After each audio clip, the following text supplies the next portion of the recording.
It's time for high school football, presented by Sarshone Auto Group on Q92 and the Q92 Sports Network. The best Stark County football is heard right here all season long. Whether you're in a car, at home, or on the go, the action is live on Q92 and streaming on the Q92 Facebook page, X, and our YouTube channel. Now, let's take you live to the stadium and our broadcast team for tonight's kickoff on Q92 and the Q92 Sports Network. Here they go! Touchdown!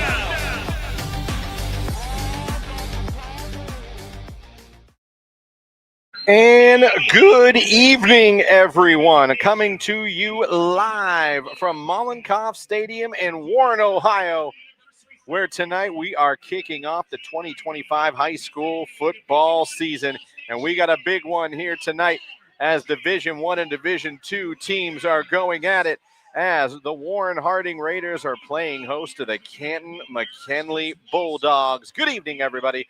Christian Bigglesworth here with you. My partner, Derek Dimon, will be here in a few minutes as we are getting ready to kick off another season of high school football on the Q92 Sports Network. And this year's going to be a little different and a lot better for you guys, as you may already be noticing if you are listening right now at Q92radiosports.com. Maybe you're listening on Q92 Sports Facebook page or the Q92 Sports X page and YouTube. We are live on all of those platforms right now with this game for you, not just tonight, but all season long. Not to mention, when you're listening along this season at Q92radiosports.com, when you're listening on YouTube, when you're listening on Facebook, and you're listening on X, you're going to notice that live scoreboard right there. So as you listen, you'll have the score of the game and what quarter it is right there on the screen for you as well. So we're really looking forward. The Score 7 is back. 7 area high school football games every Friday night for you. We even kicked it off with 2 yesterday on the Q92 Sports Network. And tonight, like I said, we've got 7 games for you. And you know how Q92 does high school sports here in the pregame show. We'll give you pregames and previews of all the 6 games besides this one that you can listen to on Q92radiosports.com. And don't forget, all season long, we are so happy to have Sarshone Auto Group back with us this season as the title sponsor of high school football here with Q92. So welcome aboard. Like I said, my partner Derek Dimmock's going to be joining us here shortly. We're going to take our first time out. When we come back, we're going to get into those game previews. We've got 6 other high school football games for you tonight that you can listen to. We're going to let you hear from all those, and we're going to get the table set. There's a lot of storylines in this game here tonight, not just for Canton McKinley, but for Warren Harding as well. 2 storied programs, 2 programs trying to trend in the right direction. And we'll talk about those stories. We'll talk about the changes in the OHSAA playoffs as the game goes on as well. A lot of fun. Looking forward to this one tonight. This is high school football brought to you by Sarshone Auto Group right here on the Q92 Sports Network. From the daily driver, a heavy hauler, to a high-end auto investment, the Sarshone Auto Group is one of Northeast Ohio's leaders. With 6 locations: Sarshone Ford in Alliance and Randolph, Sarshone Chevrolet in Randolph and Garrettsville, Sarshone Chrysler Dodge Jeep Ram in Dalton, and the Sarshone Auto Gallery in North Canton. The Sarshone Auto Group. Find out more at sarshone.com, an official partner of the Cleveland Browns. Lilyfield Lane Flowers and Gifts, located at 2830 Cleveland Avenue South, is your go-to florist for every occasion: homecoming, prom, weddings, birthdays, anniversaries, and memorials. Stop in and take a look at our unique gifts and beautiful custom floral arrangements. We deliver in the Stark County area. Give us a call today at 330-754-6998 and mention Q92 to receive a 20% discount. This is head coach Renzi Parnell from the Canton McKinley Bulldogs. You're listening to high school football on the Q92 Sports Network. All right, and welcome back to the pregame show here, getting you set for high school football tonight here on the Q92 Sports Network. Like I said, we have 6 other games for you here today, and it's time for you to hear previews from each of those games and each of our broadcast teams. First off, over at Hoover and North Canton tonight, The Vikings are hosting Akron Buchtel. Jay Wilhelm will have the call on that game. Let's get a preview right now of Hoover and Buchtel, a game you can hear on Q92radiosports.com.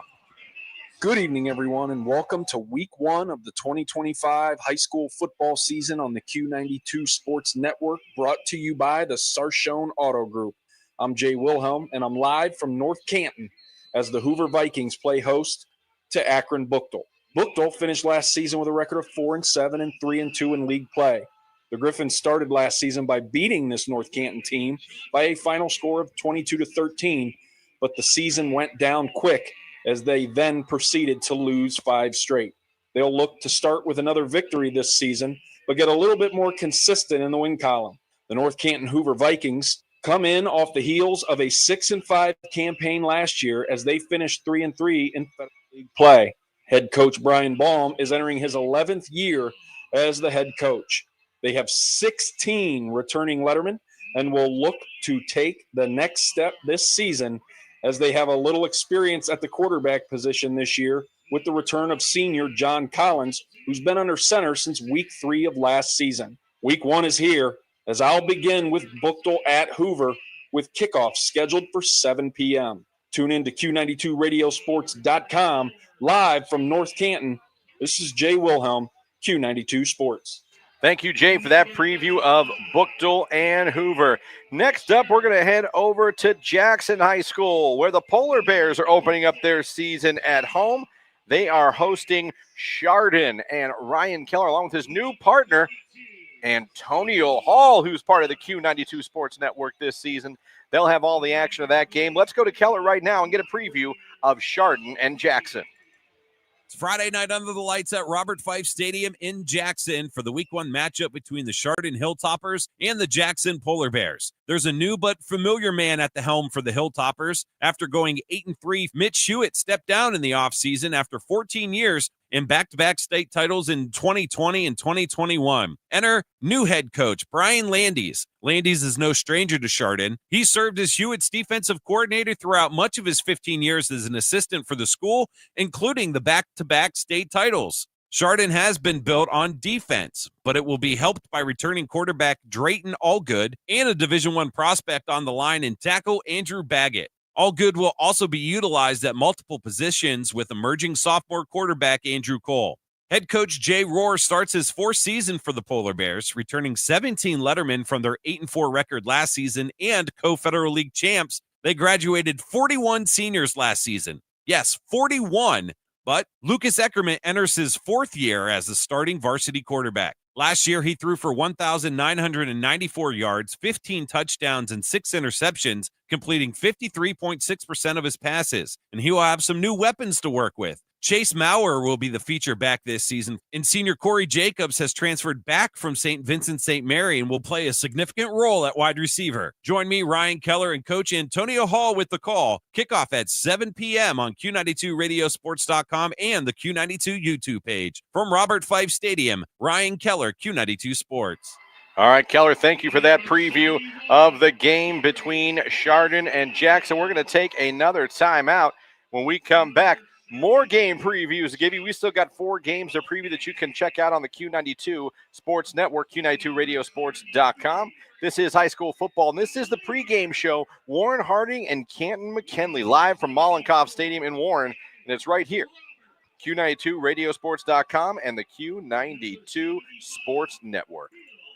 Hey, sports fans, want the latest local sports news, game photos, coach and player interviews, and live play-by-play coverage? Then follow Q92 Sports on social media now. We're on Facebook, Instagram, X, Threads, YouTube, and SoundCloud. Like, follow, and subscribe today. Catch the highlights, relive the moments, and stay connected to your hometown teams. Q92 Sports, your home for everything local sports. Real teams, real action, real coverage. Follow Q92 Sports on social media.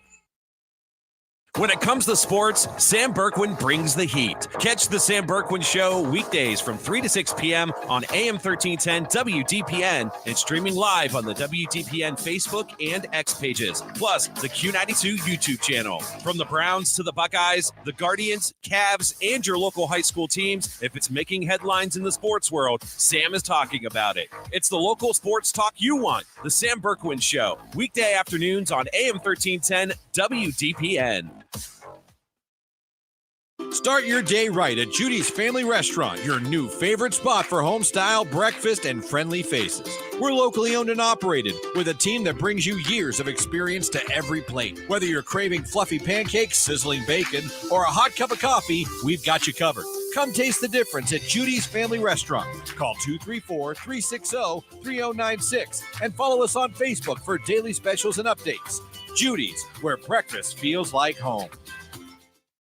Hey, sports fans, want the latest local sports news, game photos, coach and player interviews, and live play-by-play coverage? Then follow Q92 Sports on social media now. We're on Facebook, Instagram, X, Threads, YouTube, and SoundCloud. Like, follow, and subscribe today. Catch the highlights, relive the moments, and stay connected to your hometown teams. Q92 Sports, your home for everything local sports. Real teams, real action, real coverage. Follow Q92 Sports on social media. This is high school football presented by Sarshone Auto Group on Q92 and the Q92 Sports Network. And welcome back to Pregame Show. We are about 17 minutes away from kicking off the 2025 season here at Malakoff Stadium, where tonight you are getting ready to hear Warren Harding taking on Canton McKinley in a battle between Division I and Division II powerhouses. Back to our previews of the games you can hear on the Q92 Sports Network tonight. Dover, the Tornadoes, are going to kick off the 2025 season on the road, going to Federal League opponent Glen Oak.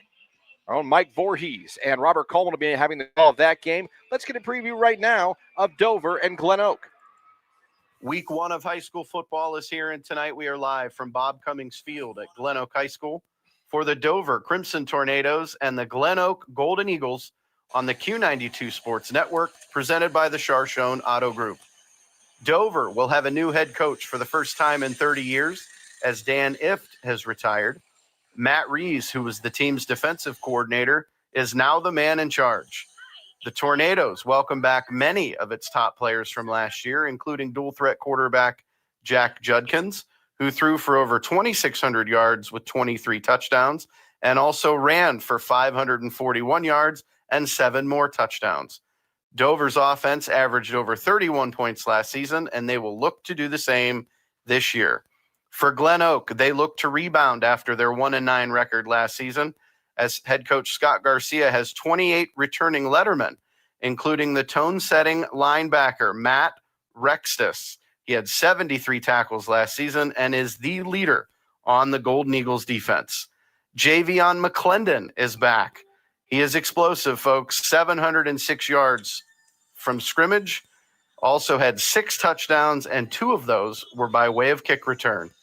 It's Dover and Glen Oak, and you can listen live on the Q92 Sports Network. Pre-game at 6:30, kickoff at 7. For Q92 Sports, I'm Mike Voorhees. Thank you, Mike, for that preview of Dover and Glen Oak. Next, we're going to go over and check in on an EBC team as the Marlington Dukes begin year 3 under Coach Cardinal. And they're going to start off the season hosting Warrensville Heights. That game is going to be live on our sister station, AM 1310 WDPN, also on AM 1310 WDPN's Facebook and X pages as well. Sam Berkwin, who has come to the AM 1310 WDPM family and the Q92 Sports family this year. Of course, his show, Monday through Friday, 3 to 6, the Sam Berkwin Show on AM 1310. He'll be calling this game with his partner, Caleb Williams, tonight. Let's get a preview from Sam Berkwin right now for Warrensville Heights and Marlington. High school football tonight here on AM 1310 WDPN as the Marlington Dukes will welcome in the Tigers of Warrensville Heights. Myself and my partner, Caleb Norick, will have all the action for you tonight beginning at 7 p.m. Well, let's take a look back at last year. Both these teams kind of struggled trying to get things turned around here in 2025. Marlington, a record of 2-8 a year ago. One of those wins against this Warrensville Heights program. Meanwhile, the Tigers, one win a season ago as they had a record of 1-9, obviously looking to improve upon that as well. Heights, after this week, will play like Warren JFK, Westlake, Cleveland Central Catholic, Lutheran East, as they have a much tougher schedule here this season. For the Marlington Dukes, after tonight's game, they'll have Northwest, Howland, Louisville, and John F. Kennedy as well. Going to be breaking in a new running back, a new quarterback, as Joe Cardinal gets ready for his third season with the Cardinals. Marlington, it will be in Division 4 this year, and again in Region 13. It's the Marlington Dukes and the Tigers of Warrensville Heights coming up tonight. Join myself, Sam Berkwin, and my color commentator, Caleb Norick, for all the action coming up right here on AM 1310 WDPN. Thank you, Sam Burke, with that preview of Warrensville Heights and Marlington. Going to take another time out here in the pregame show. When we come back, the final two games that you can listen to on the Q92 Sports Network tonight. We're going to let you hear previews of that, and then I'm going to bring on my partner, Derek Dimmick, and we're going to begin to get into the storytelling of what this game has in store for us here tonight between Warren Harding hosting Canton McKinley. It's a new era in Canton McKinley, and it's the second year of Coach Richardson in control of Warren Harding. There's a lot of little stories we're going to talk about as we get closer to this ball game. We're going to take a timeout, but you got the pregame show right now. McKinley and Harding live on the Q92 Sports Network, Q92.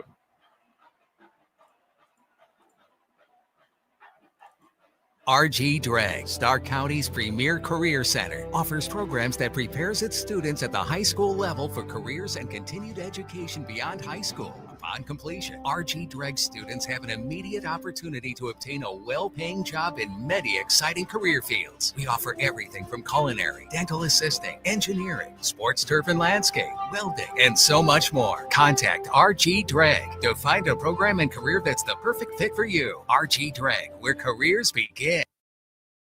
It's time for Purple Raider football. Catch every snap, every score, and every big moment all season long on AM 1310 WDPN. This year, it's even easier to follow the 13-time national champion Mount Union Purple Raiders. Listen live on AM 1310, the WDPN Facebook and X pages, and streaming on the Q92 YouTube channel. Sam Berkwin and Ryan Bevere are back in the booth, bringing you all the action. Don't miss a minute of Mount Union football on AM 1310 WDPN. Looking for your home for local sports? Head over to Q92radiosports.com, the official website of Q92 Sports Network. Catch every live broadcast of high school games and Mount Union sports. Stay up to date with the latest local sports stories. Check scores from around the area and never miss a game with our full broadcast schedule. It's everything sports all in one place. Q92radiosports.com, your local sports connection. This is high school football presented by Sarshone Auto Group on Q92 and the Q92 Sports Network. Back here at the pregame show as the Warren Harding Band is performing live on the field. We're about 10 and a half minutes away from kickoff here. All right, we got two more games to tell you about that you can listen to on the Q92 Sports Network tonight, Q92radiosports.com or Q92 Radio on YouTube. Lake is on the road tonight to kick off their season. Another Federal League team. They'll be on the road to take on a powerhouse in the South Range Raiders. Mike Dixon will have the call of that game tonight, along with Ryan Rowland, newcomers to the Q92 Sports family. Let's get a preview with Mike Dixon of Lake and South Range. Good evening. I'm Mike Dixon with Q92 Sports, high school football presented by Sarshone Auto Group. Tonight we have Lake Blue Streaks traveling to Division 5 powerhouse South Range Raiders. The Blue Streaks come into the 2025 season with high hopes after going 7-5 last season. Lake returns 19 letter winners, including quarterback Ty DeGeorge and running back Davis Matson. On the defensive side of the ball, middle linebacker and senior Kyle Hammer will be back to set the defense for the Blue Streaks. The Blue Streaks team may have one of the best, most athletic receiver and DB rooms that they've ever had. And if you're familiar with the Lake teams, you know that's usually not their forte. South Range comes off another deep playoff run and have compiled 4 straight 12-win seasons. Having 55 wins in their last 59 games, the Raiders are looking to restock after 4 dominant seasons. The Raiders have just 17 letter winners returning, but only 3 of them are starters. There are some new faces, but familiar names, like QB Nick Toy taking over for his brother Tristan Toy. Week 1 is here, and the matchup is set, and this should be a good one. 7 p.m. kickoff here in South Range. Once again, I'm Mike Dixon for Q92 Sports, high school football, presented by Charchone Auto Group. Thank you, Mike Dixon, and welcome aboard to the Q92 Sports team. And finally, that leaves us with a preview of the Q92 Game of the Week. This game on our station, 92.5 FM, and also on the Q92 Facebook and X page and YouTube as well. Glenville coming to Paul Brown Stadium to take on the Massillon Tigers. Clint Scroggs, Brian Beatty, and Ryan Bevere have all the action of that game. Let's get a preview right now of our Game of the Week with Glenville and Massillon. The Cleveland Glenville Tarbletters visit Massillon. Glenville was 11-4 last year after winning the previous 2 state titles in Division IV. Ted Ginn is in his 29th season leading the Tarbletters, but has beaten Massillon only once in 4 meetings, 31-17 in the 2009 Division I state semifinals, the most recent matchup in the rivalry. Glenville continues its early season gauntlet with games at state champions Olentangy Liberty and Avon, and at St. Edward. Cornerback Aaron Scales was an Ohio D4 Defensive Player of the Year. Linebacker Sincere Johnson was an All-Ohioan and is committed to Ohio State. Safety C.J. Newell ran for 1,100 yards and 18 touchdowns last year, but is expected to concentrate on defense this season. Quarterback Arvell Nelson split time last year. He's expected to take over full-time. Massillon had its bid for a second straight state title derailed by 19 penalties and a kickoff return touchdown in a regional final loss to Big Walnut. The Tigers have only 2 starters returning on offense, both on the line, which is expected to excel again. Manny Patterson looks to get the call at quarterback as Jalen Slaughter is gone after starting for all or part of the last 4 seasons. Patterson played in 7 games last year, completing 4 of 9 passes. Xavier Owens, the brother of state champion quarterback DeJuan Owens, should be the top rusher. He carried for 126 yards with a 3.9 average in 9 games last year. New defensive coordinator Jeff Kent comes from Georgia and will have last year's second leading tackler Jaden Williams at linebacker. The senior had 81 stops with 12.5 for loss and 5.5 sacks. The Tigers host the Tarbletters. I'm Clint Scroggs for Q92 Sports. All right, and thank you very much, Clint Scroggs, for that preview. We are going to take another timeout. When we come back, we're going to welcome Derek Dimmitt, my play-by-play partner, here to the fray, and we are going to go to our coach's corner and then talk about this game here tonight. We're looking forward to it. It's going to be a great matchup here again as the Canton-McKinley Bulldogs getting ready to take on the Warren Harding Raiders. You are listening to high school football here on the Q92 Sports Network, Q92 Radiosports.com. Are you looking to add beauty, privacy, and year-round greenery to your property? Smith Evergreen Nursery is a family-owned local grower of premium evergreens, perfect for privacy screens, windbreaks, and stunning landscaping. They grow what they sell, so you get healthy, long-lasting trees straight from the source. Call 330-575-2479, visit smithevergreen.com, or find Smith Evergreen Nursery on Facebook. Smith Evergreen Nursery, farm to yard. Hey, sports fans, want the latest local sports news, game photos, coach and player interviews, and live play-by-play coverage? Then follow Q92 Sports on social media now. We're on Facebook, Instagram, X, Threads, YouTube, and SoundCloud. Like, follow, and subscribe today. Catch the highlights, relive the moments, and stay connected to your hometown teams. Q92 Sports, your home for everything local sports. Real teams, real action, real coverage. Follow Q92 Sports on social media. This is high school football presented by Sarchone Auto Group on Q92 and the Q92 Sports Network. And welcome back to the pregame show here, getting ready for McKinley and Harding. Now let us go ahead and head over to the coach's corner. Derek had a chance to speak with both head coaches before tonight's game. He had a chance to speak with the home team's head coach, that is Coach Matt Richardson, in his second year as head coach of the Raiders. Let's hear that conversation right now in the coach's corner. Head Coach Richardson of the Warren G. Harding Raiders. Coach, big opener here tonight.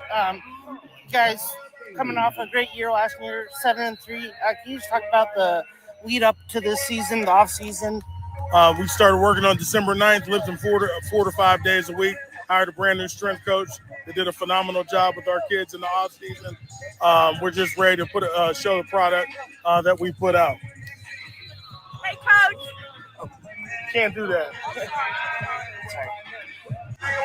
And then with the changes to the playoffs, kind of puts more onus on each week. Obviously, each week is big, but can you just talk about keeping it 1 week at a time? It's always 1 week at a time. We ain't thinking about the playoffs. It's too far away. We just want to improve on the daily. We go by the hour.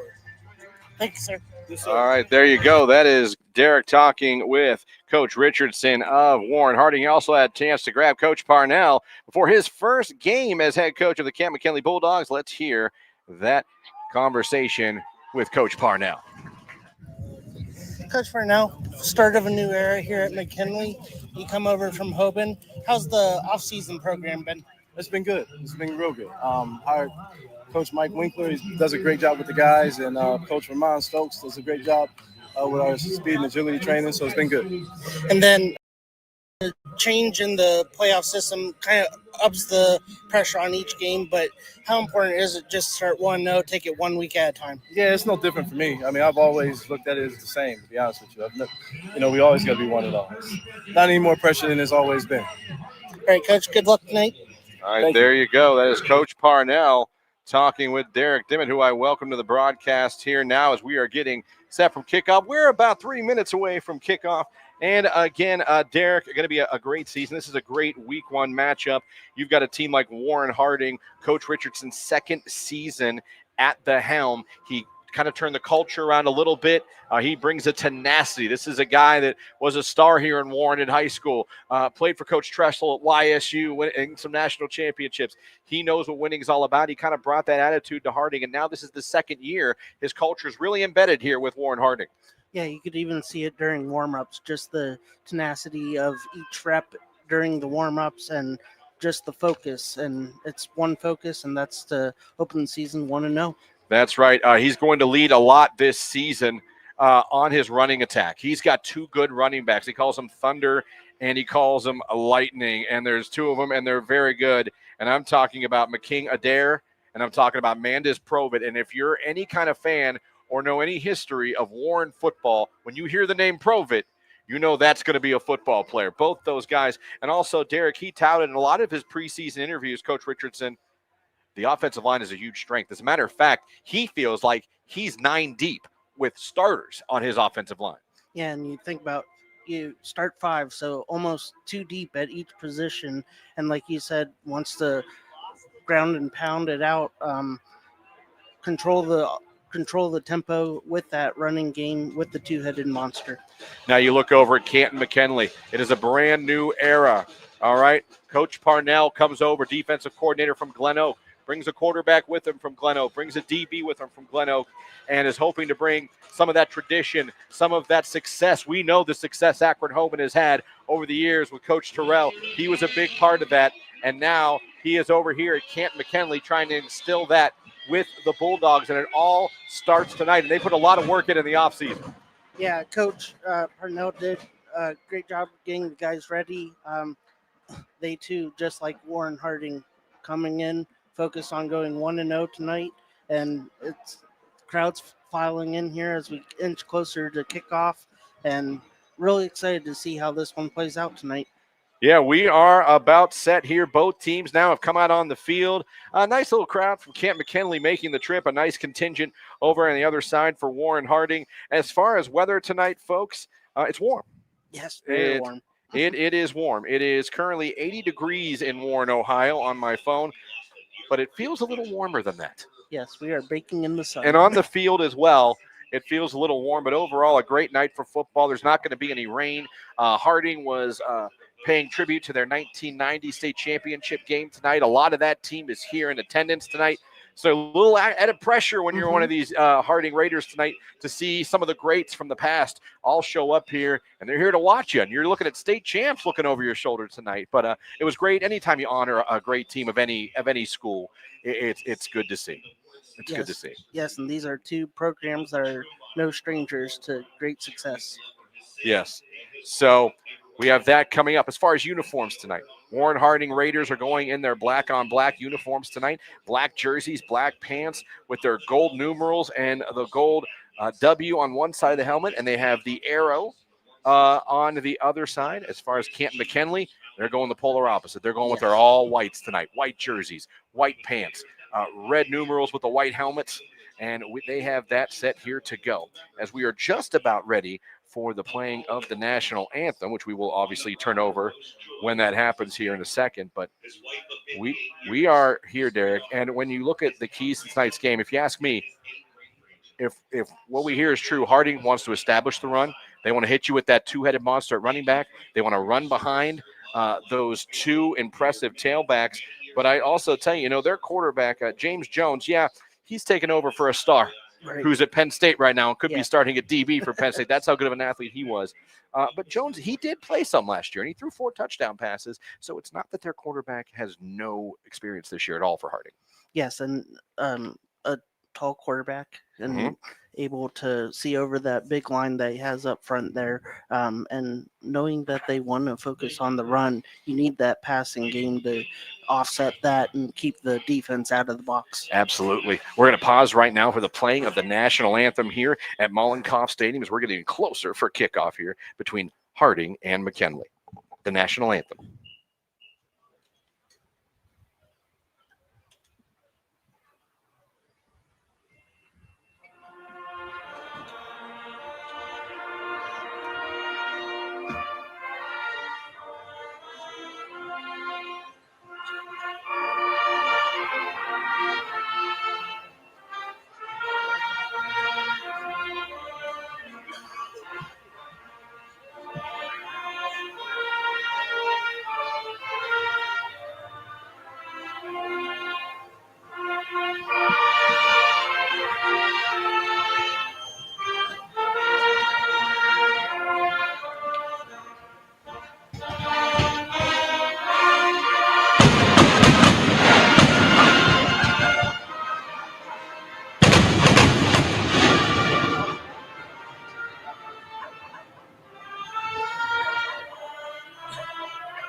And that was our national anthem performed by the Warren Harding Band. And Derek, it appears that there's not much left to do other than start the 2025 season, all the two-a-days, all the conditioning. It's all over now. It's time to play some football. Looking forward to this one, Derek. Harding and McKinley. These are two historic Ohio programs. A lot of wins for these two teams, and they're getting ready to take the field. And the crowd is rocking. Mollenkopf, they've done a lot of improvements over the years here at Mollenkopf Stadium. The turf looks good. The huge digital scoreboard's good. The new school behind the stadium. It's a great atmosphere here, Derek. Yeah, it almost feels like a college atmosphere. They have the school built up right against the stadium. They have the pane glass similar to like what you see at Rocket Fieldhouse up in Cleveland. So a very modern look and a beautiful view that we have once the sun dips below the tree line does. Yeah, Derek and I are going to have a slight problem. Ours are the other radio crews up here tonight as we are literally staring into the sun. But it will go down as Triple H's The Game for WWE fans music is playing as we get ready for kickoff. Fans still filing in here. Teams getting their final instructions. Hey, thank you guys so much for having us on here tonight. Again, this game is live on Q92 Radio on YouTube. Be sure to subscribe to our YouTube channel. We're live at Q92radiosports.com. We're also live tonight, this game, on the Q92 Sports Facebook and X page. And again, as you listen along tonight, you can see a new effort we have here this year is the live scoreboard you'll see on your screen while you're listening. So here we go. McKinley getting their final instructions. Harding getting their final instructions. That's a long time for them to both get their final instructions. Not sure what the pause is here. There is someone from Harding out in the field talking to the officials right now, and that's not a coach, I don't believe. No, I don't believe so. Here, as we're 7:03, so we're a little past the scheduled start time, but yeah, we were ready to go. It's week 1. You know, got to work out the kinks all over. Nothing appears wrong. Although I do see, now I'll say this, and I don't know. There is an ambulance on the McKinley sideline. I don't see anyone in it, anyone being attended to, but the back door's open. Yeah. And I don't know if that has anything to do with why we're not quite kicking off. Yeah, we're ready. You know, no one seems overly concerned. But like you said, I'm not sure why it's 7:04. And we have a guy on the phone for Harding on the field around the 40-yard line.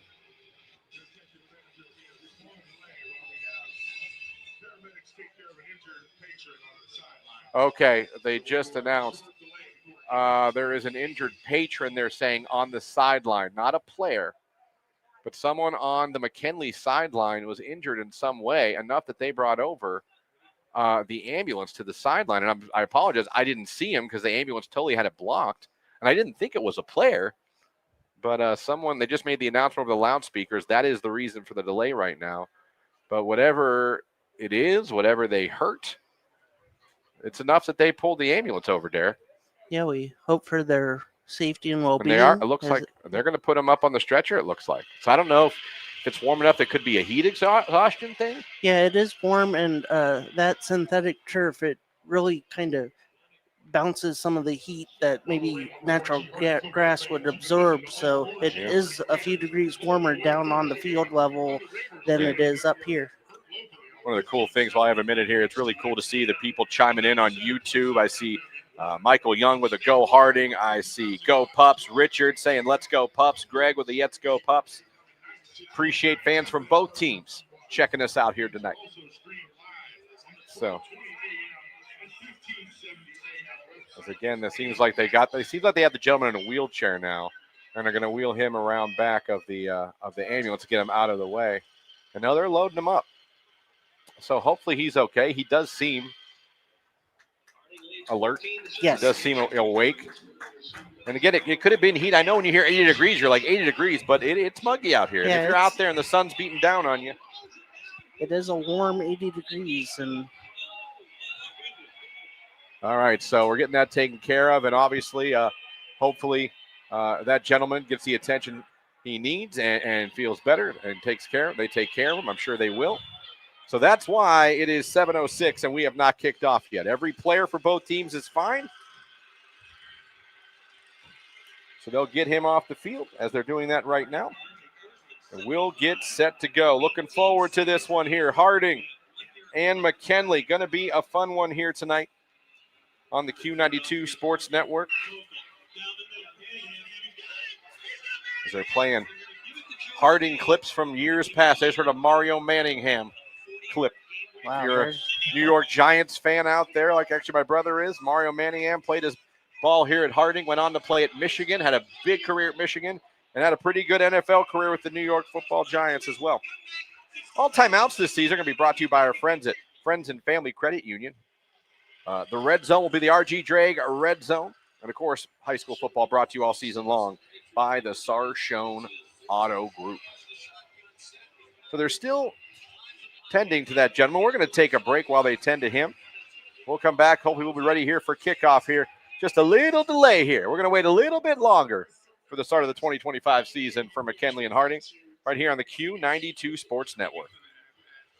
When it comes to sports, Sam Berkwin brings the heat. Catch the Sam Berkwin Show weekdays from 3 to 6 p.m. on AM 1310 WDPN and streaming live on the WDPN Facebook and X pages, plus the Q92 YouTube channel. From the Browns to the Buckeyes, the Guardians, Cavs, and your local high school teams, if it's making headlines in the sports world, Sam is talking about it. It's the local sports talk you want. The Sam Berkwin Show, weekday afternoons on AM 1310 WDPN.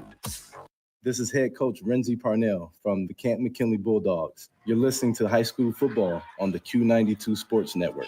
All right, that patron they are taking away in the ambulance hopefully is ready to, he's going to be okay.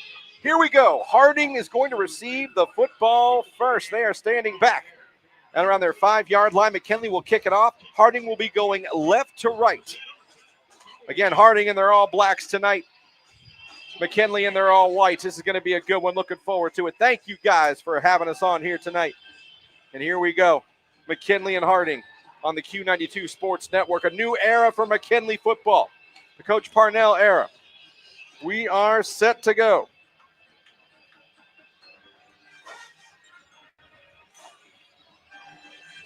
Waiting for it to kick off is Thomas Mankowski. He's the senior. He'll be kicking it off from the 40-yard line. And we are underway in the 2025 season. That kick goes all the way over everyone's head into the end zone. It'll be a touchback, and we'll get our first look at the Warren Harding offense. And that means, Derek, we're going to get a look at their quarterback, James Jones. We're going to get a look at those running backs, Adair and Provitt, and this big offensive line for the Warren Harding Raiders as Coach Richardson's offense is going to come out here 1st and 10 with the ball on the 20-yard line. And Coach Parnell coming over from Hoban where he was the defensive coordinator. So seeing his defense against this offense, excited to see how that shakes out. Here we go. 1st and 10 for the Harding Raiders. They're going to come out. Going to come out in shotgun. Receivers to left and right. Tight end shaded to the right. That'll be Adair, the first running back in the game on the right hip of King. 1st and 10. Jones in shotgun. Jones sends a receiver in motion. It's going to be a jet sweep to the right side to start it off. They run it up, and he's going to get tackled behind the line for a loss by that McKinley defense, and the linebackers were flying to the ball on that one, Derek. Yeah, nose for the ball right from the get-go. We're not thrown off by that jet sweep there to open it up. We talked in the pregame about the two-head monster at the tailback position for the Raiders, but opening up here with a jet sweep to the wide receiver. Yeah, that was Colin Hinkle, number 44, was leading the way defensively, one of the ends. Here we go, 2nd down and 11 for Harding. They turn and run it again. Now they'll get it up over the 20, up to about the 25-yard line. That is Adair, and that time just a counter to the right side of that offensive line. And a good run there on 2nd down, and good strong run by Adair. Yeah, found the hole, hit it, and got positive yardage out of that. Brings up a 3rd and 5, very manageable here for the first 3rd down of the season. First 3rd down of the season. Here comes Harding, shotgun. 3rd down and 5. They've got trips to the left, twins to the right. 5 wide they're going right now. McKinley showing blitz. Here they come with some linebackers. They're stepping up, and they're going to get to the quarterback. A sack by the Canton McKinley Bulldogs defense, and that was led by number 21 for Canton McKinley, Kayvon Dawkins, who got through their early pressure by Coach Parnell. It pays off. A quick 3 and out for the Harding Raiders, and McKinley's going to get the ball. Yeah, that's exactly what you want if you're Coach Parnell, a quick 3 and out, get your offense out there, and we'll have great field position as well. Here comes the punt for Harding. It's going to drop around the 50, take a decent Harding bounce. McKinley will back away from it. It'll be down to the 39-yard line.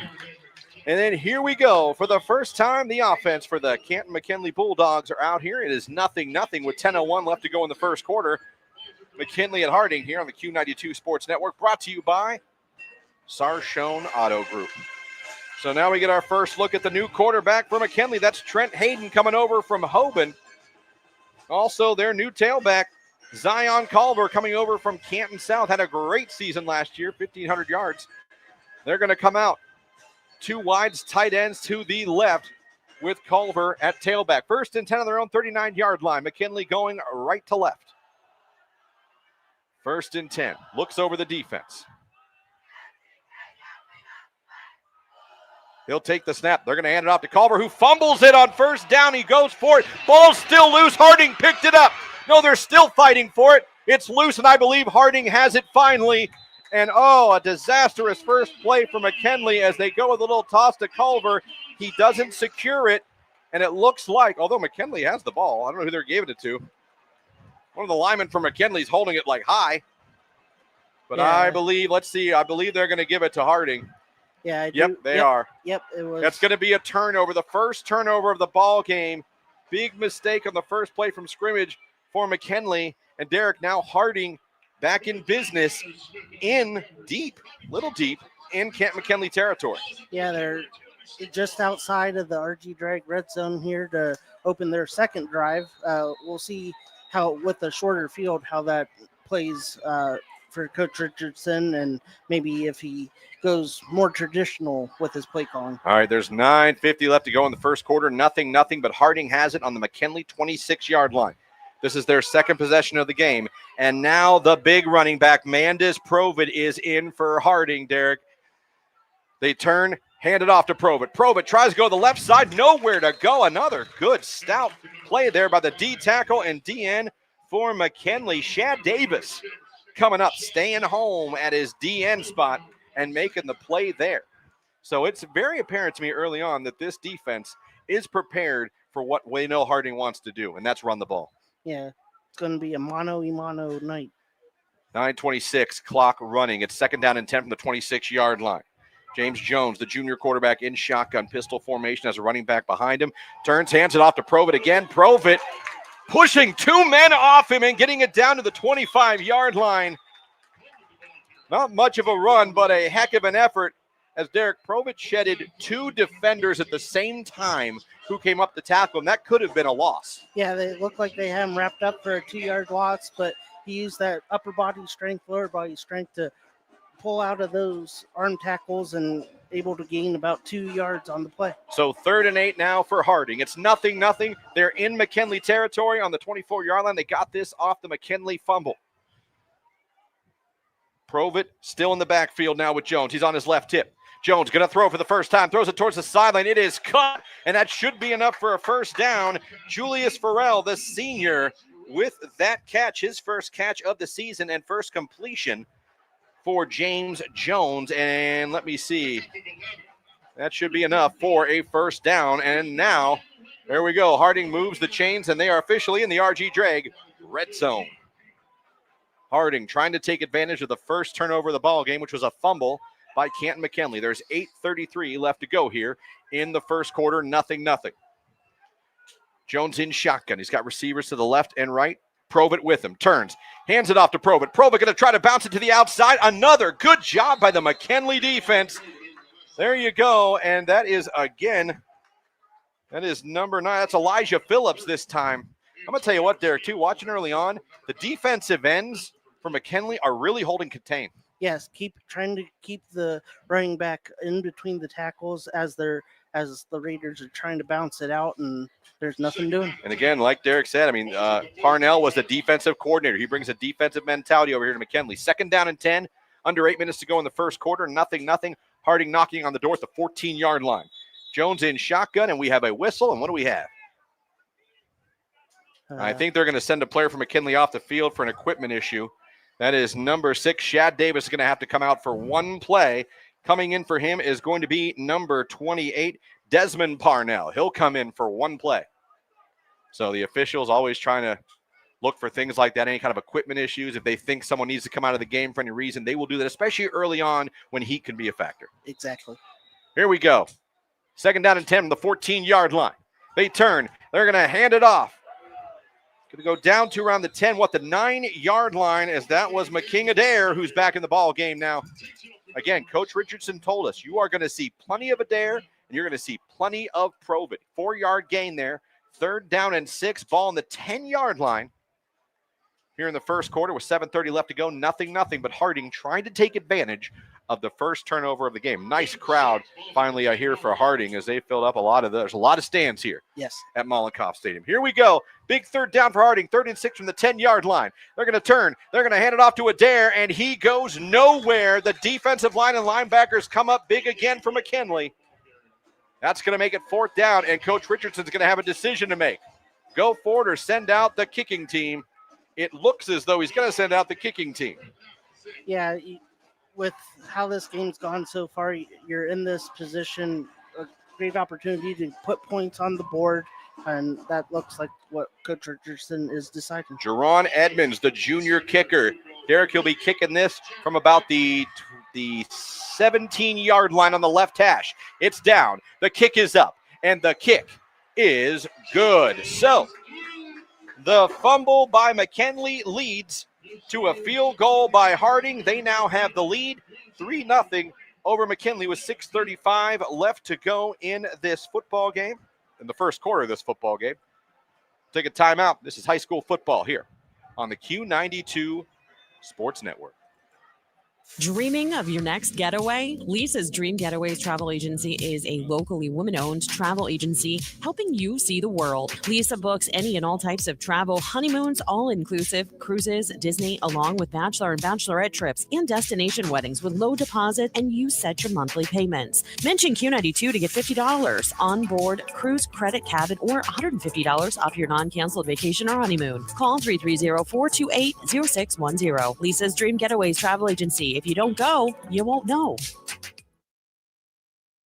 This is high school football presented by Sarshone Auto Group on Q92 and the Q92 Sports Network. All right, we are back. McKinley about to get the ball back. It is 3-0 Harding over McKinley after that fumble by Culver leading to the field goal. But I will say good job by the defense for McKinley to stand up there at the end, even after Harding got into the R.G. Drake red zone. Yeah, for Warren, they've had the ball twice, but have only amassed, let me add up here, 23 yards of offense in 2 possessions. So the Bulldog defense definitely holding their own. All right, so McKinley about to get the ball back. It was a nice kick there by Jerron Edmonds, by the way, also from Harding to make that kick. That was a no-doubter. Yeah, he split the uprights, hit the flagpole, which sits behind the uprights there in that end zone, and it bounced off of the flagpole almost out back into the end zone. Well done. So now the players called back over to the sidelines again.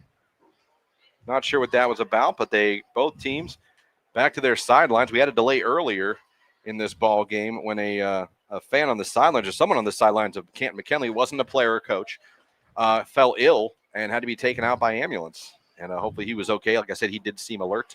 Yes. Might have been heat related, but we're just speculating. We obviously don't want to do that. But so this will be McKinley's second possession of the second half when they get this kickoff. As again, Harding, Division II. I'll tell you what, too. We'll talk about this throughout the game, too, as we have time.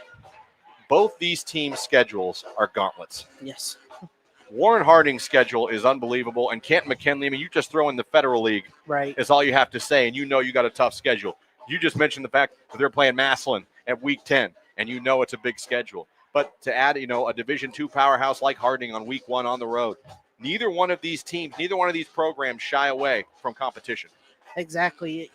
Sometimes, you can take some of these off out of conference weeks and maybe throw in someone a little lower, but with computer points, what they are to get to the playoffs, and we've mentioned it a little bit in my talk with the coaches beforehand, with only 12 teams now making it each week. There's okay. I didn't mean to cut you off. I apologize. No, you're fine. Now, I don't know if now what the issue is, but we have someone from the Harding staff on the field right now. McKinley was trying to come back on the field. The refs are stopping them. Harding was trying to come on the field. Now they're stopping them. They're sending both teams back to the sidelines again. And now I'm wondering, are they looking at a turf issue? Possibly, or maybe a lost contact or something. It looks like they're trying to look on the turf for something or other, but yeah, this is the second time. Boy, we've had some delays in this game, right, and not your typical ones. Right, not an injury, not a water timeout. I mean, so again, there was someone from Harding's staff or on the field looking at something. The officials are talking with him around the 45-yard line. They have sent McKinley back to the sidelines. They sent Harding back too. Both teams are ready to go. It's 3-0 Harding over McKinley here on the Q92 Sports Network. We thank you so much. Whether you guys are checking us out on YouTube, Q92 Radio, subscribe, please. What do they say? Smash that subscribe button. Yeah, is what the kids say? Like and subscribe. Yeah, smash it. We're live on Q92 Sports Facebook and X page as well. Anyway, you're checking us out. We appreciate you. High school football brought to you by the Sarshone Auto Group. We have a good one here tonight. McKinley and Harding. Unfortunately, the pace has been a little slowed down. And again, they're walking back out. Someone from Harding is walking out the officials, and they're walking back out towards the side of the field where the players just were. Yes. Where they just were when Harding got that fumble and took it in and got a field goal. Again, when you're up here and you're not on the side with the press box people, you don't necessarily get all the information you wish. But now it looks like they're coming out on the field with some stuff to fix the turf. I was right. Yeah, right around the 10-yard line. So guys are coming out here with, it looks like some type of liquid, a broom. So I don't know if something broke and fell on the field. But now it seems to be because there is an object on the field or something with the turf, and they would like to get that done. They're actually have a broom and a bucket right now. So I got to tell you, folks, they got me on this one. Yeah, you see something when you think you've seen it all. Yeah, yeah. You can see coaches from both sidelines are a little, I don't want to say annoyed. Yeah, it's been long off season. You finally get to week 1. Yeah, you've had a couple scrimmages. Finally get out there, get to hit somebody other than yourselves. And it's hard to get into a flow of a game when you keep having these stoppages. I mean, this is long enough where the players are stretching. Right, yeah. Trying to stay loose is everything. So they're attending to the field right now. I'm not sure, like I said, maybe someone's piece of equipment shattered and they were afraid it could, maybe cut someone or something. I don't know. I don't know who even, it would take an eagle eye to even see it. Yeah. But they're attending to the turf around the 12-yard line. If you're looking down from our booth, it's to the right.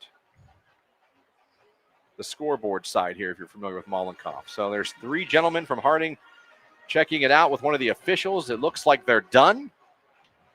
The official gives them the clap. Now the crowd gives them a sheepish clap. I was almost like, yeah, that's great. Now get off the field, please. Yeah. Speaking of the scoreboard, we do have some scores absolutely. from our other games on the Q92 Sports Network. We got 7-0 Glenville over Massillon with 1:14 left in the opening quarter. Glen Oak up 7-6 over Dover in the first. Lake is up 7-0 over South Range. Hoover up 7-0 over Bookville. And those are the scores that we have. And 3-0 here. All right. We are going to get back into action here. Harding set to kick off. McKinley's receivers sitting back, the return men sitting back around the 5-yard line. And we are back underway here at Mollenkoff Stadium. That kick is going to go. Is that going to go out of bounds? It is, and that's going to be great field position for the Canton McKinley Bulldogs. They'll come out here for the second time tonight on offense. Again, their first play from scrimmage, unfortunately, a fumble by Culver. Sure, a lot of times there's nerves, especially when you're in a new team trying to make a big impression. Culver coming over from Canton South. Obviously, the quarterback, Payton, coming over from Hoban. But they're going to come out here, and they're going to have their second opportunity of the night, and they're going to have good field position to do it at on the 35-yard line. They're going to start on the right hash. So now at running back, actually right now, Kylene West, number 14, is going to come out at tailback for this series. He's a sophomore. I did hear Coach Parnell say in the offseason that there was a couple running backs, and he was going to give them each a little bit of run today. So West back there now at 1st and 10 under center.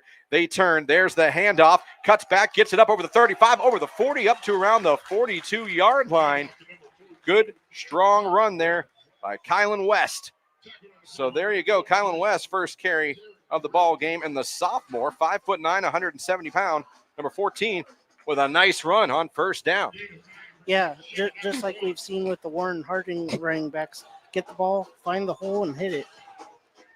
All right, 2nd down and 1. 6:05, clock running. Ball's on their own 44-yard line. They move the tight end from left to right. There's they turn. Another handoff to West again. 45, 50, 55, 40, breaks away. 35, 30, it's a foot race. Cuts back, 20, 15, still on his feet all the way down to the 10-yard line. Hello, sophomore. Welcome to varsity football. Has 2 big runs, and now McKinley in the RG Drag red zone. A 46-yard run there by West puts them in that RG Drag red zone and 1st and goal. I'm going to tell you, Derek, and they're right. Well, I'll tell you in a second because McKinley wants to go. They're already lined back up here. 1st and goal from the 10-yard line.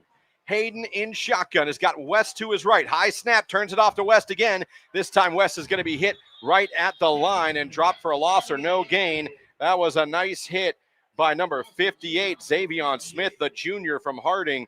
That's a big boy, 6'5", 265, Derek. And he looks all of it, and that was a great stop. Isaac Brooks now running back. So you're right. Yeah, the third running back now, the senior Isaac Brooks. This is the third tailback getting some time here. It's 2nd and goal now from the 11-yard line. There's the snap. They turn. They hand it off to him. Inside the 5, going towards the goal line. He's in. Touchdown, Canton McKinley. Isaac Brooks, his first carry of the season, and it's 6 points for Canton McKinley.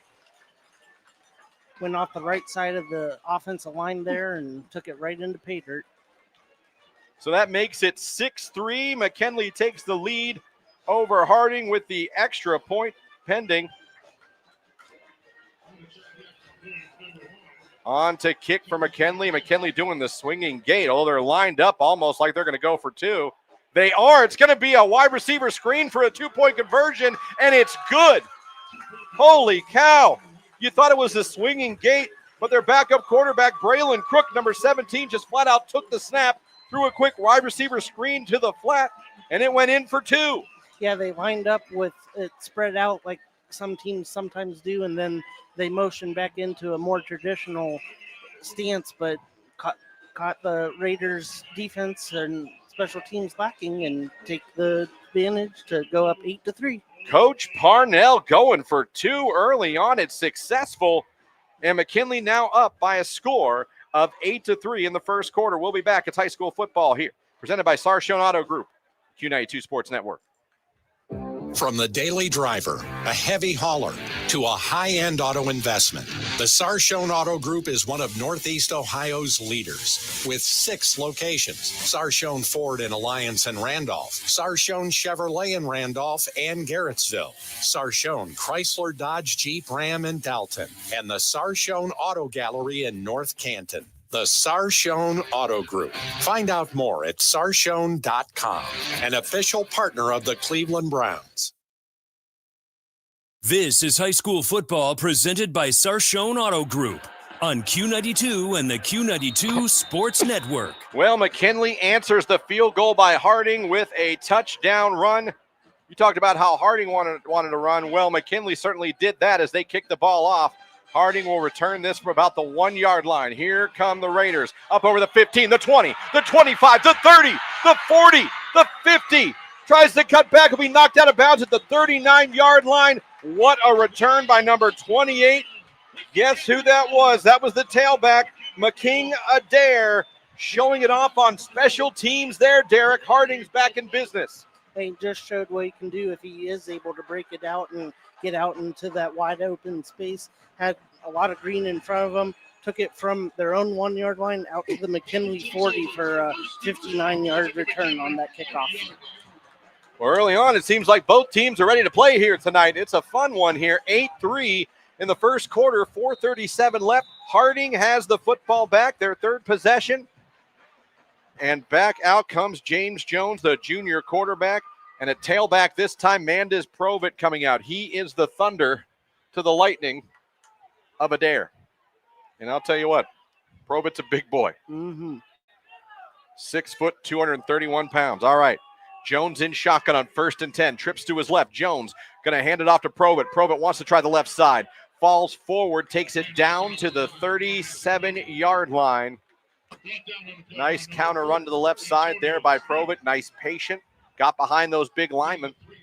Clock running here, 4:21 left to go here in the first quarter.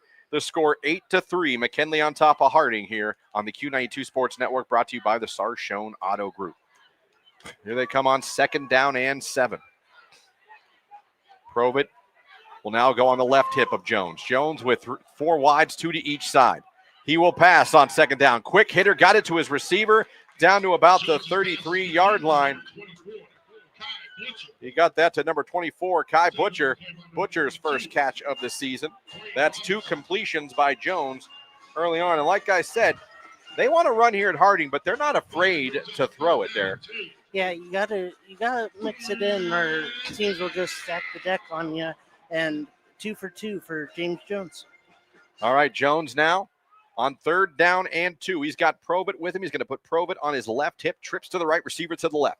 It's 8-3 McKinley over Harding. Harding in McKinley territory. Another quick throw. This one goes incomplete as he tried to get it to Austin Blackwell, the junior wide receiver.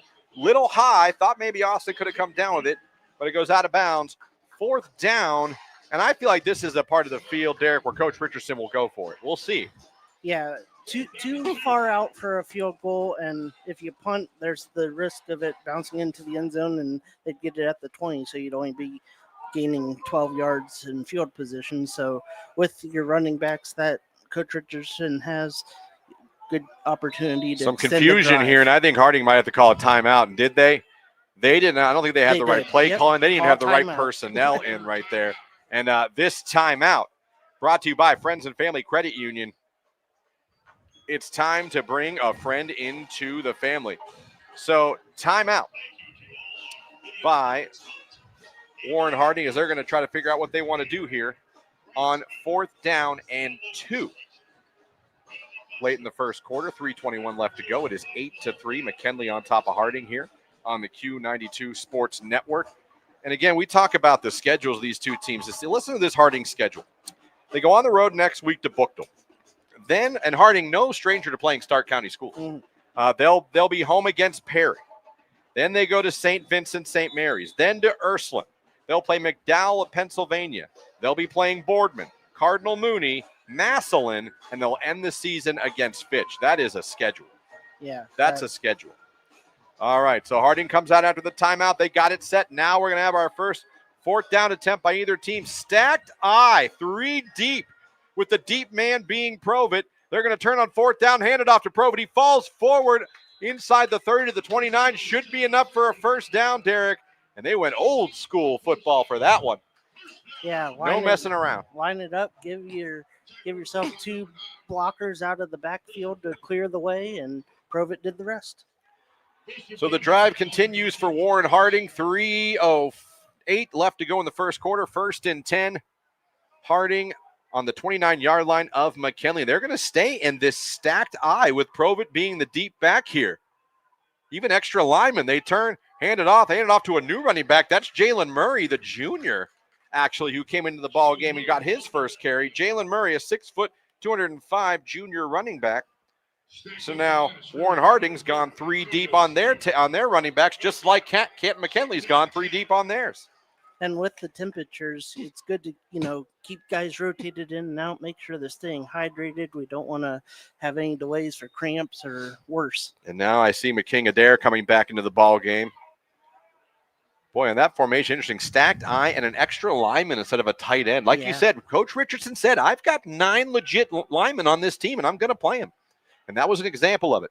2nd down and 10 from the 29-yard line. It's going to be an RPO, but they give it to the running back who goes forward. He'll get down to maybe the 28-yard line, as that was Adair. Went forward for a couple. That'll bring up 3rd down and 9 for Harding. Not sure why the clock stopped. There it goes. They wind it. All right, here we go. 3rd and 9. It is 8-3 McKinley on top of Harding here in the first quarter. The Q92 Sports Network. Derek Dimmick, Christian Bigglesworth here with you. Here we go. Jones in shotgun now. Looking over. He's got trips right, receivers left. Back to pass. Good pocket. Throws it. This time it is caught by Austin Blackwell. Down around the 20-yard line. It's going to be short of a first down, but I expect Coach Richardson to go for it again here as he is right there approaching the R.G. Drake red zone. And this will be the second 4th down of this drive attempt by Coach Richardson. That pass was a little behind the receiver. He did a great job of contorting his body to haul in that catch to set up the 4th and short. Yeah, the junior receiver, Austin Blackwell. You're right. Good job to extend his body to get that. Here we go. They're coming out in that stacked eye formation again. Jalen Murray is the deep back for Harding on 4th and 1 from the 20. Here we go. They turn, hand it off to Murray. Murray falls forward, gets the first down. He'll get it down to around the 19, almost the 18-yard line. First down for Harding, and Harding back in the R.G. Drake red zone. And Harding playing the kind of football Coach Richardson said they were going to be playing so far in this first quarter, because we're under a minute to go. Running the ball, throwing a little bit with Jones, who I believe is 3 for 4 in the first quarter. That is correct. Look at me. All right, here we go. Now we're lined up. Now they'll shift some running backs here. The deep one back there is Mandis Provit on 1st and 10. And we have a flag, and it's going to be a false start on Harding. Our first flag of the year and the game. That'll back up Harding. So that'll make it 1st and 15 from the 23 now, as they'll back him up. First penalty for either team. See again on the live chat. Richard loving this start for McKinley. A lot to like if you are a Bulldogs fan. Rampage on YouTube. You know those dogs going to get you, he says. Again, welcome to both fans. So if you're fans of Harding or McKinley listening or watching on YouTube, we appreciate you here. 1st and 15 from the 23-yard line. Harding now in shotgun.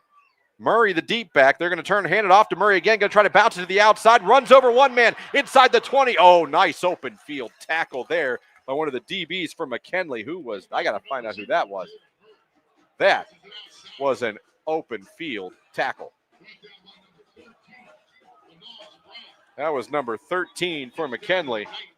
Lanaz Brown. Lamaz, that was a great open field man tackle right there. All right, our first quarter is over. We've played one. Your score, McKinley 8, Harding 3. We'll be back with the start of the second quarter. This is high school football, brought to you by the Sarshone Auto Group all season long right here on Q92radiosports.com. Start your day right at Judy's Family Restaurant, your new favorite spot for home-style breakfast and friendly faces. We're locally owned and operated with a team that brings you years of experience to every plate. Whether you're craving fluffy pancakes, sizzling bacon, or a hot cup of coffee, we've got you covered. Come taste the difference at Judy's Family Restaurant. Call 234-360-3096 and follow us on Facebook for daily specials and updates. Judy's, where breakfast feels like home. Lilyfield Lane Flowers and Gifts, located at 2830 Cleveland Avenue South, is your go-to florist for every occasion: homecoming, prom, weddings, birthdays, anniversaries, and memorials. Stop in and take a look at our unique gifts and beautiful custom floral arrangements. We deliver in the Stark County area. Give us a call today at 330-754-6998 and mention Q92 to receive a 20% discount.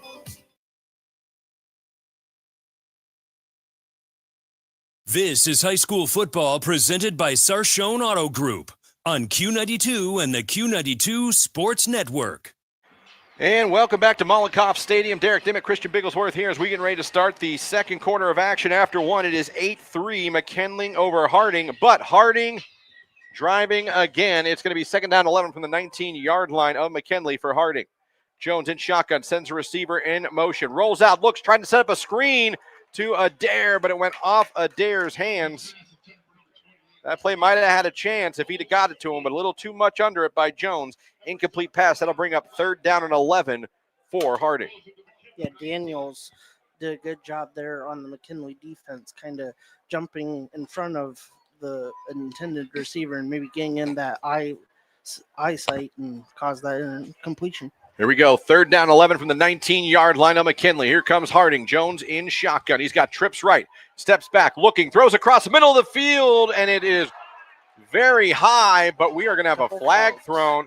We're going to have pass interference on McKinley, Derek. First penalty of the ball game for McKinley. So they got interference, even though the pass looked uncatchable, but interference is still interference.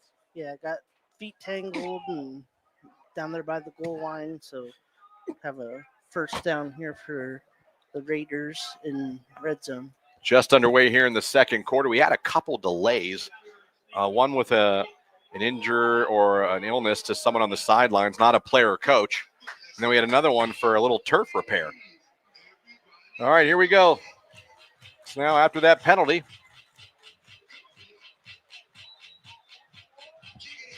we're ready to go. Guess it's not a first down. That was not a first down with the penalty, but it'll make it 3rd down and 2 for Harding. So Adair's going to be in the backfield. He's going to be on the right side of Jones. Jones in shotgun, twins to his right, tight end to his left. Let's see what Harding does. They're going to turn, hand it off to Adair. Adair eludes one man, gets it down inside the 10, falls down to around the 9-yard line. That's not going to be enough for a first down. And will Coach Richardson go for his third consecutive fourth down? Or do you send out the kicker with so much time left in the game? It looks like he's going to go for it because I think I see Provit. No, they called him back. So he's going to leave the personnel out there, Coach Richards. No, he's not. Late decision. Late decision. It looks like we are going to try to kick that field goal again. Jerron Edmonds, who's already got one field goal here tonight, is going to try to kick another one. He's going to be kicking this from around the 16-yard line on the left hash, trying to go 2 for 2. So here we go. Harding attempting a field goal to cut this lead. It's up, and it is good. He hits it again. So how about Jared Edmonds, the junior kicker for Harding, Derek? 2 for 2, and Harding gets a little closer now. The score is 8-6. McKinley leads. Harding will kick it off. 10:53 left to go in the first half. We'll be right back. This is high school football on the Q92 Sports Network. High school football exemplifies the true meaning of teamwork. At Friends and Family Credit Union, our team of local friendly professionals offer the same true spirit for our members with a wide array of products from vehicle loans to personal loans, family secure checking with ID Protect, mortgage, home equity line of credit, and more. For over 60 years, we have the game plan for your financial well-being. Visit any of our 3 convenient locations, online or mobile banking. Now, more than ever, it's time to bring a friend into the family. This is head coach Renzi Parnell from the Canton McKinley Bulldogs. You're listening to high school football on the Q92 Sports Network. Yes, you are indeed. And another field goal for Warren Harding cuts the lead of McKinley's down to 8-6 right now here in the second quarter with 10:53 left to go in the ball game. And it's been a good ball game so far, Derek. Both teams showing the ability to run the ball. Yeah, it's been a lot of the ground attack for both teams and both defenses. McKinley more so doing a great job against that run. There's the kickoff by Harding, going to go all the way in the end zone, so it'll be a touchback, and that's where McKinley will come back out here. They've had 2 drives so far. They had a fumble on their first drive, but their second drive, it was a touchdown, and a really impressive quick drive by Coach Parnell's offense. Let's see what they can do here. Coming out, let's see which tailback comes out here to start this drive. It looks like it is going to be Kalen West again is going to be out at tailback, as we have not seen Culver since that fumble, Derek. Here we go, 1st and 10 from their own 20-yard line. Back to pass on first down, rolling out, still looking, throws it away when no one was open. So Trent Hayden drops back there, couldn't see anything, couldn't find anything, and just threw it away. First pass attempt by McKinley here with 10:54 left in the first half. 2nd down and 10. Play coming in. Again, Trent Hayden, his first game at quarterback for McKinley, coming over from Hoban with Coach Parnell. He's going to come out now on 2nd down and 10. Twins to his right, receiver to his left. West in the backfield with him. Takes it, turns, hands it off. West eludes the first couple tacklers, then gets it up over the 20 to about the 23-yard line. Kalen West, the sophomore, who came in last drive with a couple really good runs and a big one at that. Another positive run for McKinley makes it a 3rd down and 7. They broke one for 46 yards, and it really set up that touchdown for the Bulldogs. All right, here we go. McKinley now on 3rd and 7. Ball in their own 23-yard line. They're going left to right. Hayden in shotgun. Twins right. Rolls out to his right. Looking. Throws it towards the sideline. It is caught by his receiver. That is Elijah Finn, number 0, his senior, his first catch. But that is going to be well short of a first down. Short enough. McKinley is going to send out their punting team, and that means the punter, Thomas Mankowski, the senior, is going to come out and punt it from around his 10-yard line. So nothing doing this drive. Good job by the defense for Harding, as they're going to get the ball back and back deep to return for Harding. That is Matt Richardson Jr. He is the son of their head coach, Matt Richardson. and their only real restarting receiver with experience. But he's standing back there now, getting ready to return a punt, standing at his own 40-yard line. Here comes the punt. It's a decent punt. It's going to go over Richardson's head. Not really take that big of a bounce either way. It'll die around the 33-yard line. And the Harding Raiders, Warren Harding Raiders take back over now. Down 8-6 in the second quarter. High school football brought to you by the Sarshone Auto Group. Good job by the defense there of Harding, Derek, to force that punt. And now they can get their offense back on the field. Yeah, great response by the Raiders defense there after giving up that touchdown drive on the previous McKinley offensive possession. Come out, force the 3 and out, get your offense back out there. They've got it down into the red zone, just haven't been able to punch it through once they get down there. 2 field goals thus far for the Raiders. Here comes James Jones in the offense for Harding. Now coming back out of tailback now for this one, at least the start of this drive, is Mandez Provitt, the senior running back and linebacker. Provitt will be back there. Jones in shotgun. Going to shift his fullbacks to both of them to his right side. Jones takes the snap, going to turn, hand it off to Provitt. Provitt buries ahead, goes up over the 35, falls down around the 37-yard line. Nice first down run by Provitt to start this drive here. 9:53 clock running, first half, 8-6. McKinley is on top of Warren Harding in this week 1 matchup as the Coach Parnell era begins here at Canton McKinley. Second down and 6. They're going to get lined up. Provitt again, the deep back, that same formation. Jones in shotgun with the 2 fullbacks ahead of Provitt. Now puts them both on his left hip. Turns, hands off to Provitt again. Provitt tries the middle. This time he is shut down. Great job there that time defensively for McKinley. That was number 30, Antonio Stevens, the junior, to come up and make that tackle, and that's going to force a 3rd down and 7 now for Harding.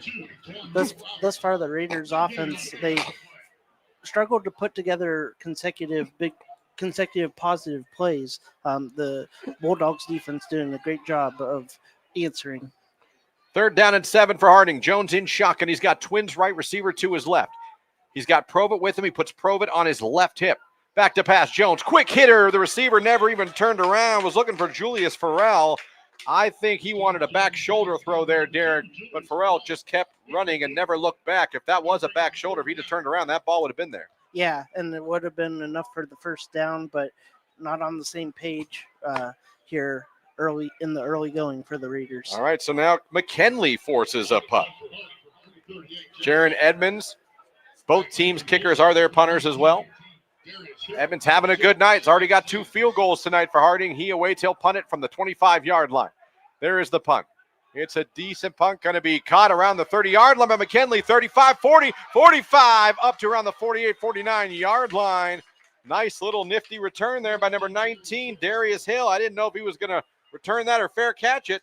He made an executive decision. Yeah, it was worked out. More of a line drive there, so the coverage team didn't have time to get downfield, so Hill took advantage of that, brings the Bulldogs out near midfield for this next possession. All right, here we go. McKinley takes over. They're going to have good field position to start this drive. They're going to be starting with the ball on the 49-yard line. And again, Kylan West will be the running back on this drive. Hayden turns, hands it off to West. West takes it over the 50-yard line, falls forward into Harding territory around the 49-yard line. Good carry on first down. Again, Zion Culver started this game at tailback, Derek. He fumbled on the first play of the game offensively. McKinley, he hasn't been back on the field since. Yeah, when Kylan West on his second attempt had that 46-yard run, and Coach Purnell's sticking with the hot hand. 2nd down and 8. Coming up on 8 minutes to go in the first half. It is 8-6. McKinley on top of Harding here on Q92 Sports Network, brought to you by Sarshone Auto Group. Hayden getting everyone lined up. Shades his tight end to the right side. Takes it. Turns. Hands it off to West again. West runs fast and hard inside the 45. Falls forward to around the 43. Nice way to fall forward at the end. And West, I got to tell you, you say he's stuck with the hot hand. Derek, and this sophomore is running really well. Yeah, running hard, not hesitating, just getting the ball, running downhill. 7:30 left to go in the first half. It's 3rd down and 2 for McKinley. They're up 8-6 here in the second quarter over Warren Harding. Hayden in shotgun. Receivers to each side, tight end to the right. Looks around, takes the snap. Going to turn, going to hand it off to Culver. No, that's West again, who's still in the ball game. Oh, wow, over the 35, falls forward to the 34.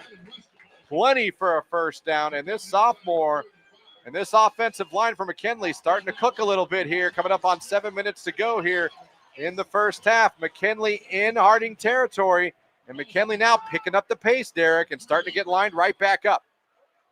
Here we go, Hayden in shotgun again. Turns, hands it off to West again. Why not? West breaks a tackle, breaks another, falls forward down to around the 26-yard line. And I'll tell you what, he is shedding first and sometimes second contact on these runs, Derek. He is not only showing the speed and elusiveness, but he's showing some power too. Yeah, 8 rushes, 79 yards thus far for the sophomore Bulldog. 2nd down and 3, 6:30 left to go. McKinley getting lined back up. This looks like it's going to be West drive. 2nd down and 3 is the only running back in the backfield right now. 2 tight ends for McKinley, receiver to each side. Hayden now goes unbalanced line, turns it off to West. There's a hole, he hits it, gets it down to the 22, falls forward again to around the 20-yard line. And even when he's getting tackled, West is falling forward every time. And move the chains again, and Canton McKinley now is in the RG Drag red zone. Yeah, his last 3 runs, 9, 7, and 7 yards each run. So picking them up in chunks. All right, here we go. Now back into the game is Culver. For the first time since that fumble, as Kylan West had to catch his breath at some point, right there? Yes.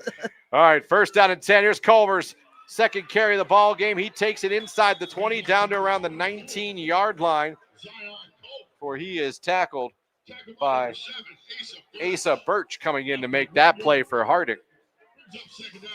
2nd down and 9 for Harding as we are 5:30 left to go in the first half. Coming up at our halftime show, we'll get you some news from our AM 1310 WDPN newsroom and Jeff Mears. We'll get you scores from around the area, some highlights, some stats, and we'll get you set for the second half of action. All right, here we go. 2nd down and 9 for McKinley on the Harding 19-yard line. Hayden under center this time. Takes the snap, turns. Going to hand it off to his running back. That's Culver again, who takes it, dives inside, gets it to the 18-yard line. Zion Culver, the senior, again, who came over from Canton South, as now West will come back in for McKinley here on 3rd down. No, Culver will stay out there, so they're going to we'll keep 2 running backs out there this time. They're doing a lot of personnel changes on this play. 3rd and 8 for Canton McKinley. They're up 8-6, trying to keep this drive going. Right now, they got all the way down to the Harding 18-yard line. Here we go. Hayden in shotgun. He's got twins to his right, receiver to his left. West is the deep running back. Culver is the fullback next to Hayden in shotgun. They send a receiver in motion from right to left. Hayden turns. It's going to be a quick hitter to West. West gets it inside the 15, falls forward again. They'll give him the 14. That will not be enough for a first down, and now Coach Parnell will have a decision to make. Go for it deep in Harding territory or send out your field goal kicker.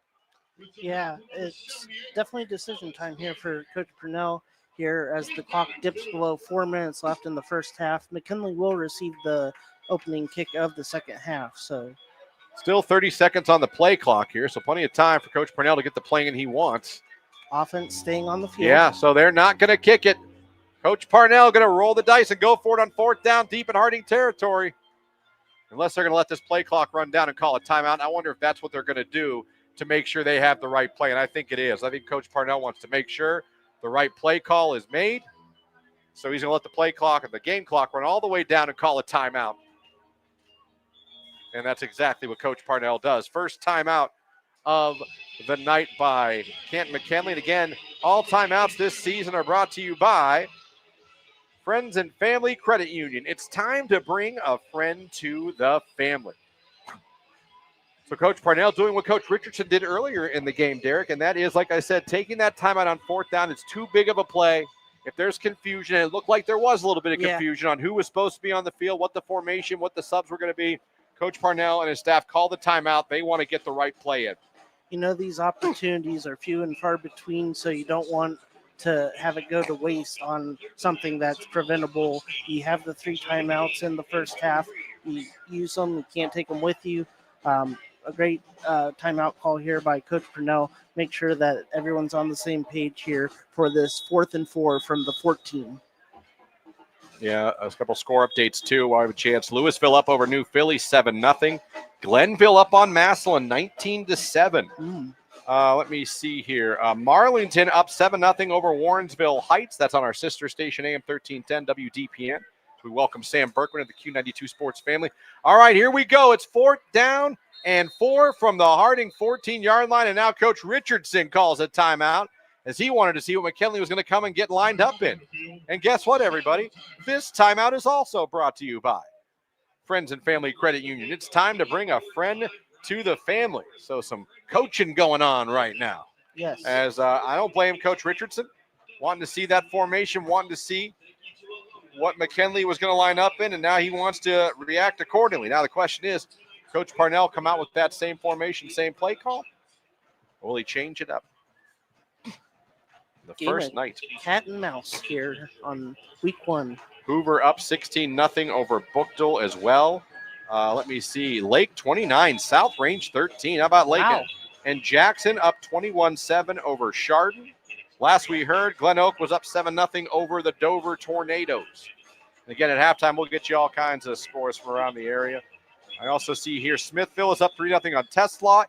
East Canton up 24-0 over Chippewa. United up 21-0 over Minerva. Let's see what else I got here. Canton South up 9-7 over Field. Let's see here. Any other scores I got for you? No. All right, here we go. Timeouts are over now. Now we're going to play it here. Hayden in shotgun. Twins trips to his left. They're going to turn and hand it off and go for it on the ground, and it's not going to happen as Isaac Brooks was thrown down. The defense for Harding stands. No score, and the Warriors take over. The Raiders take over. Great defensive stop there. Coach Parnell going with the run there on the 4th and 4 play, trying to catch them off guard. Was able to get about 2 of those 4, but not enough for the first down. Great defensive stand by the Warren Harding Raiders. The score remains 8-6. McKinley on top of Harding. Harding will have the ball now with 3:22 left in the first half. And they have 2 timeouts left. They have one timeout left. 1 timeout, yep.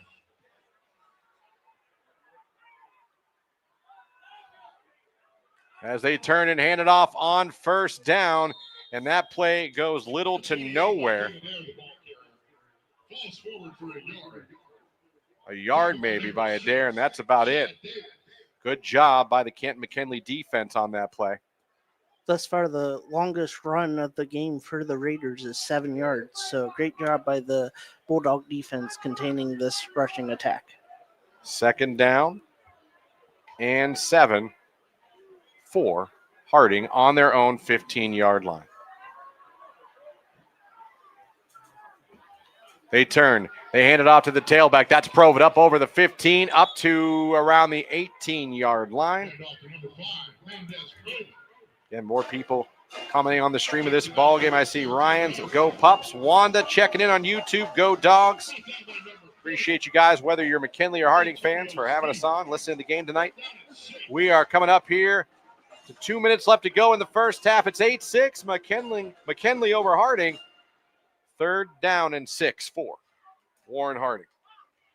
James Jones, junior quarterback, will come out now in shotgun. He's going to have receivers to each side. Tight end to the right. Got his running back on his right hip. Turns, hands it off to Provett. Provett's hit behind the line and stuffed. Great play by the McKinley defense. And yet again, that was number 30 for Canton McKinley, Antonio Stevens, coming up and making a big play. That's going to force a quick 3 and out. And McKinley calls a timeout to save time, Derek. Yeah, stop the clock here with 1:46 left in the first half. McKinley still has their one timeout here. Like I mentioned on their previous possession, McKinley in line to get the opening kickoff of the second half. So Coach Purnell looking to maybe double dip here and extend this McKinley lead. This timeout brought to you by our friends at the Friends and Family Credit Union. It's time to bring a friend to the family. Boy, they're getting their money's worth this half. That's why you sponsor something, Derek. Yes, sir. Get your name out there. Get your business name out there a whole bunch of times. He's probably sitting here going, thank you, both teams, for using all your timeouts. This is awesome. So Harding's going to punt. McKinley's going to get the ball back. Situation is they're up by 2, 8-6. And they're going to have 1:45 to work with and one timeout in their pocket. Back to return for McKinley is number 19, Darius Hill. He had a nice punt return earlier in this quarter. And I believe that's Isaac Brooks back there, number 5 as well. Punting will be Jerron Edmonds, the kicker and punter for Harding. He's 2 for 2 on field goals. He's punting from his 5-yard line, and that's a decent punt. Going to be fielded around the 46-yard line. Here we go, 45, 40. He's got room. Now he stood up and taken. Whoa, out of bounds. Whoa, still being pushed. Whoa. Slow down out there. He was pushed well out of bounds as let's just everyone calm down, and they did. Good job by both teams. And the officials getting in the there. The officials sure wasted no time. They got in there too. Shout out to both sidelines, both teams for. I totally don't blame McKinley, and good job for all their teammates. They got right on that sideline. Yeah. That whole special teams was like, nope, we're coming to help. But everything, cooler heads prevailed. Actually, nothing really happened there. So good job by both teams. It's hot out. Yeah. And you're playing against an opponent. It's a close game. It's not uncommon to lose your cool for a second. Yeah, both teams very composed, very disciplined. Yes. Both only one penalty apiece. I can tell you this: you don't want to be on the wrong side of Coach Matt Richardson if you're a Harding player. No, sir. You're going to do whatever he says. I'm going to say yes, sir, to Coach Richardson. 1st and 10. McKinley has it on the 39-yard line, and we have a sideline warning on Warren Harding, one of the assistant coaches. You got it on Richardson. Just a warning. Oh, yes. That was on Richardson. I didn't see Coach Richardson. Yeah, Coach Richardson down there. doesn't wear your typical coach guard. He looks more like he just left Planet Fitness. But it works. Well, everyone has respect. He is a Warren athlete legend. Here we go. 1st and 10. Rolling out, throwing. It's caught by the receiver. That is Elijah Flynn with the catch around the 30-yard line. McKinley's got to get up to the line and go here as 1:24. Clock's running. They're going to get lined up here. Good throw there by Trent Hayden again. The Akron-Hoban transfer in his first start as a McKinley Bulldog. Here we go. Trips left. Rolling out to his left. Throwing across the middle. That was behind Elijah Finn as he tried to get it to him again. That'll stop the clock with, I want to say, exactly 1 minute left in the first half. Trent Hayden 2 for 4 on the game thus far, 12 yards. Both receptions are by Elijah Finn. All right. It'll be 3rd down and 2 now for McKinley as they're still looking to get the play call in. There's still 28 seconds in the play clock, and the clock is stopped. So we're going to have twins, it looks like, to the left, or actually trips to the left. It'll be Derek Britt, Elijah Finn, and Darius Hill will all be to the left. Number 14, Kalen West, is in shotgun behind Hayden. Comes a blitz by Harding, and they run right into it. Harding shuts down West. Great time blitz. They called it. They snuffed out the handoff, and Harding, 2 linebackers, both came through untouched. West didn't have a chance. Yeah, loss of 4. That's probably the best the Raiders defense has looked thus far here. Now, 4th and 6, we'll see if McKinley, do they run down the clock as much as they can and call their last timeout? Yeah, there's about a 12-second difference between game and play clock. McKinley does have their one timeout, so they can take that with about 12, 13 seconds remaining on the first half clock. So the clock running down, it does appear Coach Parnell is going to run as much of the game clock down as he can before he probably calls a timeout and punts. 8-6 is your score. McKinley over Harding. We are just about at halftime here, and there's that timeout by Coach Parnell. And guess what, folks? Here's something I bet you didn't know. This timeout is brought to you by Friends and Family Credit Union. It's time to bring a friend to the family. Thank you to Friends and Family Credit Union for being the sponsor of our timeouts. As now It appears McKinley will most likely, I would assume, come out here with their punt team. As they're bringing out Watt to the officials even. As the sun is starting to set. Finally. I feel like we've dropped about 10, 15 degrees here in our press box. It's cooled off a little bit in here. It's nice. It's nice. A little musky up here at Mollenkoff when you're on the visitor side, and that sun's just falling right into your face. But all right, players coming back out, but all besides the sun, and it really only affects us. Right. Beautiful night for football, Derek. Very beautiful. And a great start to the season here, the 2025 high school football season. Coach Parnell, now he's sending out the offense here. Now, we could always see a pooch kick. Right. But Hayden's back out there on offense. He's going to have trips to his right. He's going to have West behind him. This is 4th and 6 from the Harding 35-yard line. Let's see if McKinley, in fact, goes for this. Hayden in shotgun. 4th down. He's going to go. He's back to pass. He's looking, stepping up. Pressure comes. He's going to be sacked by and thrown down hard at the end. What was that?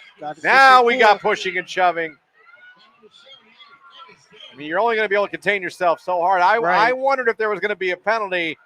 That play was whistled dead, and they threw down Hayden. I felt like that was a little extra on the throw down on the sack. They had him sacked. Now, true, also, Derek, the ref should have blown the whistle at that point. Right, yeah, he was wrapped up. So I can sit here and say that, but at the same time, you're taught to play to the whistle. Right, play through the whistle, yeah. So cooler heads have prevailed here. 7 seconds left as Harding takes over at their own 45. They do have one timeout, but likely just a one-play situation here. We'll see what Coach Richardson draws up. Tell you what, I don't know who the DJ is here tonight, but I respect it. Yeah, he's bringing the hits. A little DMX here before halftime. Let's go. Harding comes out. Looks like they're just going to take a knee to end the first half. Well, we'll see. They're in a take a knee formation. It looks like James Jones just going to down it and end the first half. And that is, in fact, what he does. So we have played 2 quarters of football here at Mollenkoff Stadium. It's been a competitive game. It's been a physical game. Both teams well coached. Both teams ready to play. Both teams playing with passion. And after 2 quarters, it's Canton McKinley up by a score of 8-6 with their touchdown and 2-point conversion. Harding with 2 field goals here in the first half. Derek, 30,000-foot view as we just now are getting into halftime. What are your thoughts for both teams in this first half? I think if you're McKinley, you're very happy with how your defense has performed. You've let them get into the red zone, but once you've got there, you've really buckled down, holding them to the 2 field goals, the first 27-yard, the second 26. So both in goal-to-go situations before those field goals. So great defense by McKinley. If you're Warren Harding, you take away that one big rush that McKinley had that got him down into the red zone, and it's been a great defensive game on their side as well.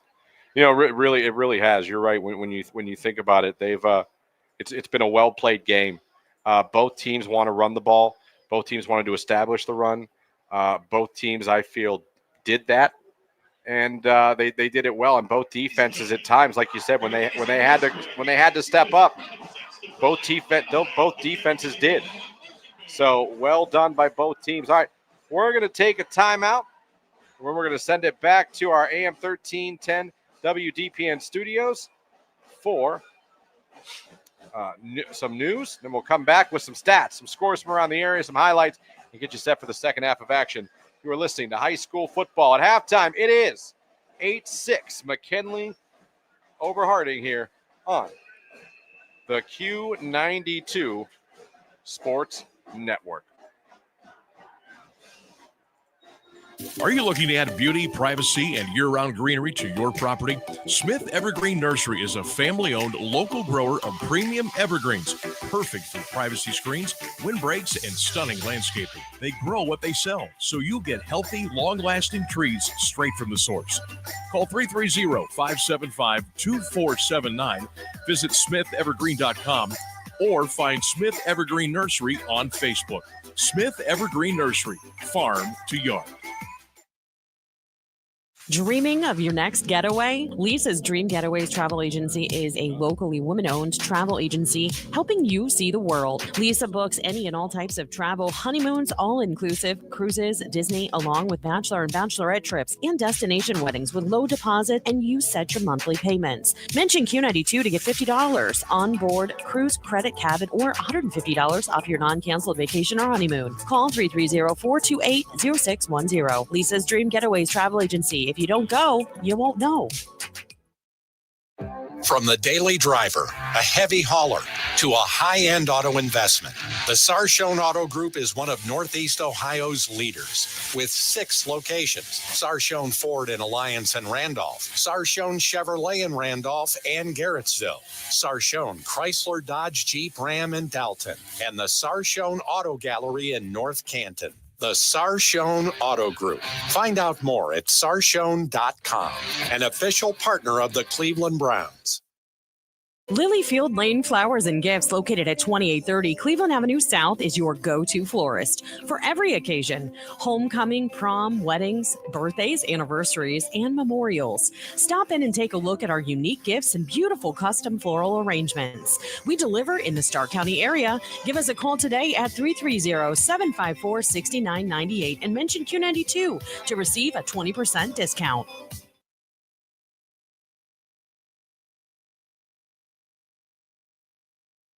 This is high school football presented by Sarshone Auto Group on Q92 and the Q92 Sports Network. From the Q92 newsroom, I'm Jeff Mears. An overheated electrical cord on an air conditioner is getting the blame for starting a fire at a Canton home early today. Around 1:40, firefighters were called to the 800 block of High Avenue Northwest. They found heavy smoke coming from the structure. Damage is estimated at $23,000. The house will likely be torn down. A dog trying to get food on a stove started another house fire in the city. Firefighters responded to the 1300 block of St. Elmo Avenue Northeast around 2:30. The blaze was sparked when the dog turned on an electric burner on the stove. The family escaped when they were alerted by smoke detectors and put out the flames. The kitchen sustained minor damage. No one was hurt in either fire. The Stark County Grand Jury has indicted a Nimishillen Township man accused of sexually assaulting a young girl. 56-year-old Everett Steed is charged with 3 counts of rape and 2 counts of gross sexual imposition. The alleged victim was 6 when the activity began in January 2004. The indictment states it continued until August 2009. Steen is scheduled for arraignment today in Common Pleas Court. He's being held in the county jail on $150,000 bond. A man accused in a violent assault in Canton is behind bars. 49-year-old William Harvey of Canton was arrested Thursday. He was wanted on a warrant charging him with felonious assault for an August 11th incident. Harvey allegedly used a chair to hit a 58-year-old Canton man in the head. Police say the incident occurred in the 1900 block of 6th Street Northeast. Court records state the victim suffered several broken bones and the loss of 4 teeth. Harvey is scheduled for arraignment today in Canton Municipal Court. The Highway Patrol is investigating a fatal crash in Tuscarawas County that occurred Thursday afternoon. Around 2:15, 18-year-old Ava Stamets was northbound on I-77 in Oxford Township when her car crossed the median and entered the southbound lanes. Her vehicle collided with a pickup truck near milepost 63. The truck went off the left side of the interstate and overturned. Stamets' car then struck another pickup. Both vehicles went off the right side of the road and hit a guardrail. Stamets died at the scene. The other drivers and 4 passengers in the second truck suffered minor injuries and were taken to a Cambridge hospital. The patrol is investigating the incident. Drugs and alcohol are believed to be factors. A Columbiana County judge has sentenced a man who pleaded guilty to child pornography charges to 33 years in prison. Common Pleas Judge Scott Washam handed down the punishment to 64-year-old Barry Stevens of Salem Thursday. He pleaded guilty in March to 51 counts of pandering obscenity involving a minor. As part of his sentence, Stevens must register as a Tier 2 sex offender. He was arrested after a search warrant was executed at his home in February 2024. More than 2,000 images and videos of children engaging in sex acts were found on Stevens' computer. Oral arguments are scheduled October 25th in the 6th Circuit Court of Appeals in Cincinnati for an appeal of the settlement between Norfolk Southern and residents affected by the East Palestine train derailment. The law firm Morgan & Morgan filed the appeal in December 2024. A federal judge ruled the previous month against their motion for an injunction of payment of legal fees in the $600 million settlement. Morgan & Morgan argued the $180 million awarded to class counsel was split up unfairly. They also accused co-lead counsel of exploiting a quick pay provision. The attorneys involved helped broker the settlement resulting from the 2023 derailment. It was granted 1 year ago. More news after this. The Q92 Sports Network brings you more high school football and basketball games than anyone else, by far. But did you know that you can go back and listen to our broadcast again? Simply go to the Q92 radio page on SoundCloud. We've posted the games we broadcast for everyone to go back and relive. We have playlists filled with our high school football broadcasts from 2016 to this season. So go to SoundCloud now, follow Q92 Radio, and listen. And thank you for listening to all of our sports broadcasts of high school football and basketball on the Q92 Sports Network. It's off to prison for a Ravenna man who pleaded guilty to child pornography charges. A federal judge sentenced 47-year-old Daniel Robertson to more than 10 years behind bars. He pleaded guilty in May to receipt and distribution of visual depictions of minors engaged in sexually explicit conduct. Robertson downloaded and shared sexually explicit photos and videos of children from March to December 2024. Federal agents found the material on electronic devices after a search warrant was executed at his home in December. Robertson also was ordered to serve 10 years probation and pay more than $17,000 restitution. 80 days in jail and 1 year of probation is the sentence issued to a man who threatened an employee at Hollywood Gaming Casino in Austintown. Mahoning County Judge Scott Hunter handed down the punishment Wednesday to 69-year-old Alfad Mohammed of North Jackson. He pleaded guilty to aggravated menacing and failure to comply. An intimidation charge was dropped. Mohammed was given credit for 10 days served. He is banned from the casino. After losing a large bet, Mohammed threatened to shoot an employee August 10th. Security escorted him off the property. Mohammed later led police on a chase and pointed a rifle out of his vehicle. A federal judge has sentenced 2 women for having fake forms of identification.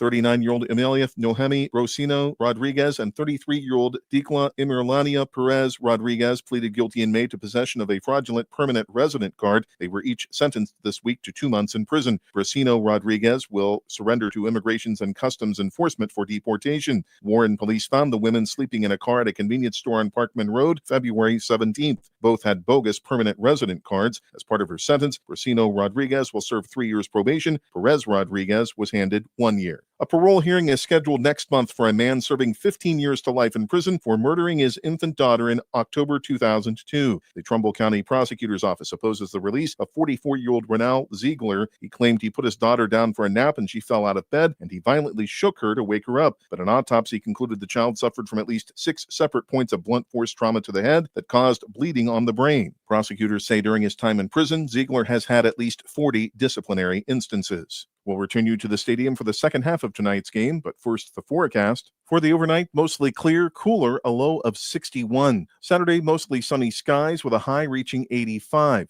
For Q92 News, I'm Jeff Mears. Lilyfield Lane Flowers and Gifts, located at 2830 Cleveland Avenue South, is your go-to florist for every occasion: homecoming, prom, weddings, birthdays, anniversaries, and memorials. Stop in and take a look at our unique gifts and beautiful custom floral arrangements. We deliver in the Stark County area. Give us a call today at 330-754-6998 and mention Q92 to receive a 20% discount. Start your day right at Judy's Family Restaurant, your new favorite spot for home-style breakfast and friendly faces. We're locally owned and operated with a team that brings you years of experience to every plate. Whether you're craving fluffy pancakes, sizzling bacon, or a hot cup of coffee, we've got you covered. Come taste the difference at Judy's Family Restaurant. Call 234-360-3096 and follow us on Facebook for daily specials and updates. Judy's, where breakfast feels like home. Are you looking to add beauty, privacy, and year-round greenery to your property? Smith Evergreen Nursery is a family-owned local grower of premium evergreens, perfect for privacy screens, windbreaks, and stunning landscaping. They grow what they sell, so you get healthy, long-lasting trees straight from the source. Call 330-575-2479, visit smithevergreen.com, or find Smith Evergreen Nursery on Facebook. Smith Evergreen Nursery, farm to yard.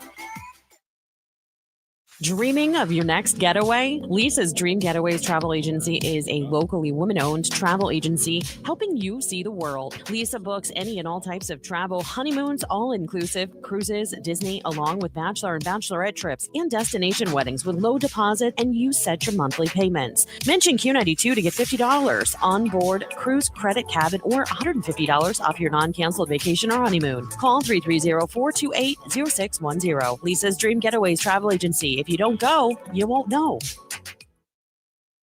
This is high school football presented by Sarshone Auto Group. on Q92 and the Q92 Sports Network. And we are here at halftime where the Warren Harding Band is starting their performance now. Halftime, your score is 8-6. Canton McKinley is on top of Warren Harding. We're about 8.5 minutes away from starting the second half of action. Now, while we have a moment, let's go over the scores from around the area.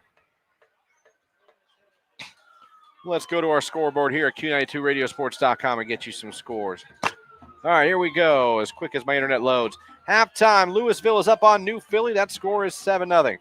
Halftime, 24-0 East Canton over Chippewa. At halftime, it's 21-0 United Local over Minerva.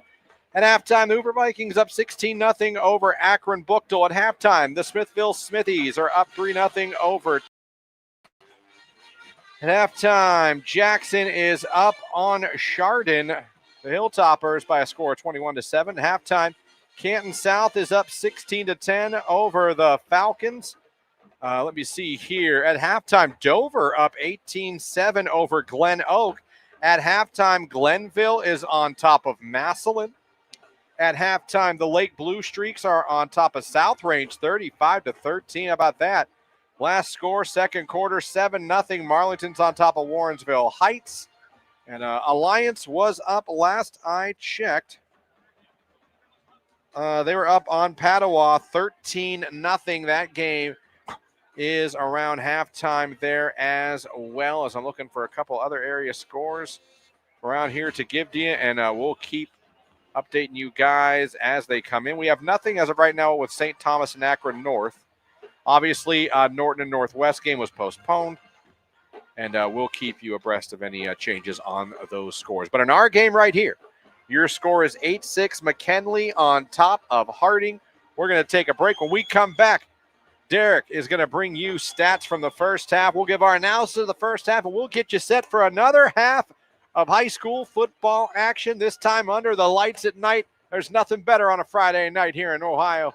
Your score, Canton McKinley up 8-6 over Warren Harding. You're listening to High School Football, brought to you by the Sarshone Auto Group on the Q92 Sports Network. RG Drag, Stark County's premier career center, offers programs that prepares its students at the high school level for careers and continued education beyond high school. Upon completion, RG Drag students have an immediate opportunity to obtain a well-paying job in many exciting career fields. We offer everything from culinary, dental assisting, engineering, sports turf and landscape, welding, and so much more. Contact RG Drag to find a program and career that's the perfect fit for you. RG Drag, where careers begin. From the daily driver, a heavy hauler, to a high-end auto investment, the Sarshone Auto Group is one of Northeast Ohio's leaders with 6 locations: Sarshone Ford in Alliance and Randolph, Sarshone Chevrolet in Randolph and Garrettsville, Sarshone Chrysler Dodge Jeep Ram in Dalton, and the Sarshone Auto Gallery in North Canton. The Sarshone Auto Group. Find out more at sarshone.com, an official partner of the Cleveland Browns. Lilyfield Lane Flowers and Gifts, located at 2830 Cleveland Avenue South, is your go-to florist for every occasion: homecoming, prom, weddings, birthdays, anniversaries, and memorials. Stop in and take a look at our unique gifts and beautiful custom floral arrangements. We deliver in the Stark County area. Give us a call today at 330-754-6998 and mention Q92 to receive a 20% discount. Start your day right at Judy's Family Restaurant, your new favorite spot for home-style breakfast and friendly faces. We're locally owned and operated with a team that brings you years of experience to every plate. Whether you're craving fluffy pancakes, sizzling bacon, or a hot cup of coffee, we've got you covered. Come taste the difference at Judy's Family Restaurant. Call 234-360-3096 and follow us on Facebook for daily specials and updates. Judy's, where breakfast feels like home. This is high school football presented by Sarshone Auto Group on Q92 and the Q92 Sports Network. Welcome back. It is halftime here at Mollenkoff Stadium in Warren as Harding's band is still performing for the crowd here tonight. Oh, here we go. And, of course, your score is 8-6. Canton McKinley on top of Warren Harding. The scoring in this game, 2 field goals for Harding, a touchdown run, and a 2-point conversion by Canton McKinley. But now, Derek Dimmitt, why don't you give us some of the stats from the first half for both teams? Let's see how we got to this 8-6 score. Thank you, Christian. We'll start off with the Warren G. Harding Raiders. Quarterback James Jones is 3 for 5 thus far for 22 yards. His leading receiver is Julius Farrell. He has 1 reception for 10 yards. On the ground for the Raiders, Mendez Profit has 9 rushes for 20 yards, and McKing Adair has 6 rushes for 15 yards. And as you mentioned, they're scoring 2 field goals off the foot of Jaron Edmonds, a 27-yarder in the first quarter, a 26-yarder in the second to get the 6 points for the Raiders. And then flipping it over now to the Canton McKinley Bulldogs. Trent Hayden is 2 for 4 for 12 yards, both receptions by Elijah Finn for those 12 yards. On the ground, they're led by Kylan West. He has 11 rushes for 86 yards with a long of 46. And the scoring play for the Bulldogs was a 11-yard rush by Isaac Brooks for their score in the first quarter. There you go. There's the stats from the first half. And, for Harding, obviously their kicker had it going, but we saw everything Coach Richardson advertised his Harding Raiders that he thought they were going to be or could be this year so far as is advertised. They're going to run it. They're going to run it at you. They're going to run you with power backs and run you with scat backs, and they're going to line up behind their linemen, and they're going to try to knock you over. And it seems like that's a similar style that, at least for this game, Coach Parnell in his first game as head coach for McKinley wants to play as well. Don't forget, he's a defensive coordinator, defensive-minded coach coming over here from a hugely successful program at Akron Hope. And his team, I can tell you from the first half of this is a physical Canton McKinley team. Yes, they're very physical, and sometimes you don't want to defend what you're good at. Right. So knowing that Harding is a run-first team, McKinley's come out and, answered that bell on their side with some big runs, and they've done a great job of keeping the 2 running backs for the Raiders contained. Another thing I want to give both teams credit for here, as we're talking at halftime, it's 8-6. Canton McKinley is on top of Warren Harding. Another thing, both teams played a clean first half. Very 2 clean. penalties between the 2 teams in the first 2 quarters of this ballgame? Yeah, 1 penalty each, and for the first week of the season, that's pretty unheard of. Yeah, you're right. When you see that, and you see a team come out week 1 after all the training, after all the weightlifting in the offseason, after the conditioning, after 2-a-days, after camp, you're right. You come out your first night, you do that. That tells me both coaching staffs are coaching these teams hard, and they have them ready to go, and they have them disciplined. And that's not always the case, even with good teams. Yes. That's not always the case in week 1, but it seems like both Coach Richardson and Coach Parnell have their teams locked in and focused on this game tonight. Yeah, and only 1 turnover thus far as well, and that was on McKinley's first play from scrimmage on the offensive side. Yeah. So very, very well disciplined. We've had a few which could have turned into skirmishes, but both coaching staffs did a good job of separating their teams. The officials have done a great job of keeping it clean tonight. It's been a great first half, and score 8-6. 1 play could really turn this game one way or the other for these teams. Absolutely. So getting set for the second half. Both teams are out warming up now, doing their halftime stretches. We're going to take our final break here, the halftime show, and come back and get you ready for the second half of action here. But your score, as we are about done with halftime, is 8-6. McKinley is on top of Warren Harding. This is high school football, brought to you all season long by the Sarshone Auto Group, right here on the Q92 Sports Network. Hey, sports fans, want the latest local sports news, game photos, coach and player interviews, and live play-by-play coverage? Then follow Q92 Sports on social media now. We're on Facebook, Instagram, X, Threads, YouTube, and SoundCloud. Like, follow, and subscribe today. Catch the highlights, relive the moments, and stay connected to your hometown teams. Q92 Sports, your home for everything local sports. Real teams, real action, real coverage. Follow Q92 Sports on social media. When it comes to sports, Sam Berkwin brings the heat. Catch the Sam Berkwin Show weekdays from 3 to 6 p.m. on AM 1310 WDPN and streaming live on the WDPN Facebook and X pages, plus the Q92 YouTube channel. From the Browns to the Buckeyes, the Guardians, Cavs, and your local high school teams, if it's making headlines in the sports world, Sam is talking about it. It's the local sports talk you want. The Sam Berkwin Show, weekday afternoons on AM 1310 WDPN. It's time for Purple Raider football. Catch every snap, every score, and every big moment all season long on AM 1310 WDPN. This year, it's even easier to follow the 13-time national champion Mount Union Purple Raiders. Listen live on AM 1310, the WDPN Facebook and X pages, and streaming on the Q92 YouTube channel. Sam Berkwin and Ryan Bevere are back in the booth, bringing you all the action. Don't miss a minute of Mount Union football on AM 1310 WDPN. Hey, sports fans, want the latest local sports news, game photos, coach and player interviews, and live play-by-play coverage? Then follow Q92 Sports on social media now. We're on Facebook, Instagram, X, Threads, YouTube, and SoundCloud. Like, follow, and subscribe today. Catch the highlights, relive the moments, and stay connected to your hometown teams. Q92 Sports, your home for everything local sports. Real teams, real action, real coverage. Follow Q92 Sports on social media. Are you looking to add beauty, privacy, and year-round greenery to your property?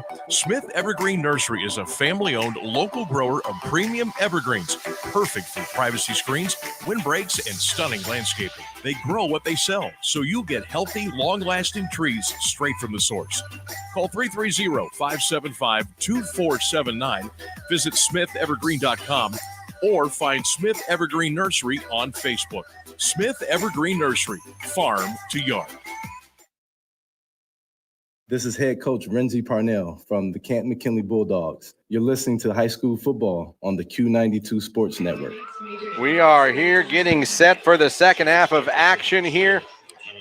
As we were getting ready, I got to tell you, the video production program here at Warren Harding just has some phenomenal video packages they roll on their amazing Jumbotron video screen here in the corner. And they went through the history of this Harding program and how many players that played here went on to play in the NFL. Yeah. Of course, Corey Stringer comes to mind, Maurice Claret.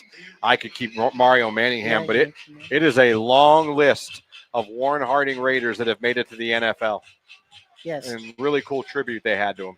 Yes, very, very nice tribute that they were showing here at the end of halftime.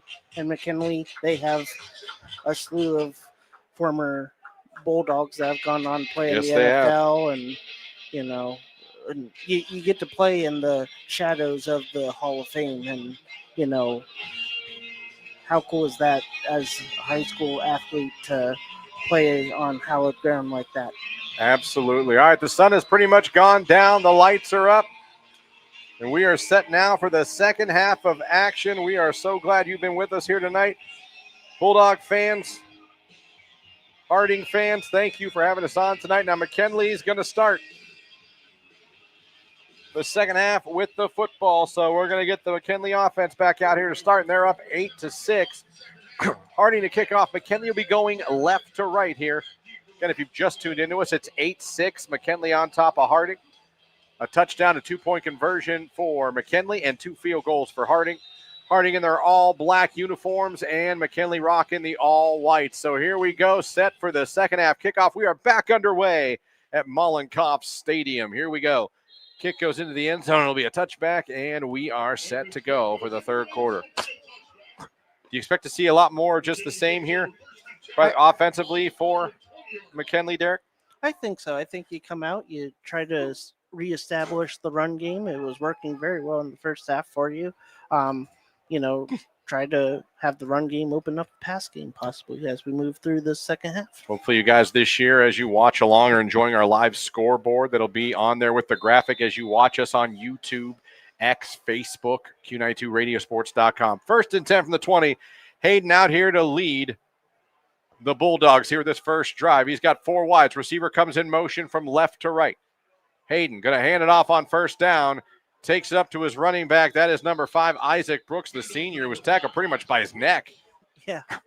Goes forward. They're going to give him only about the 21, maybe the 22-yard line.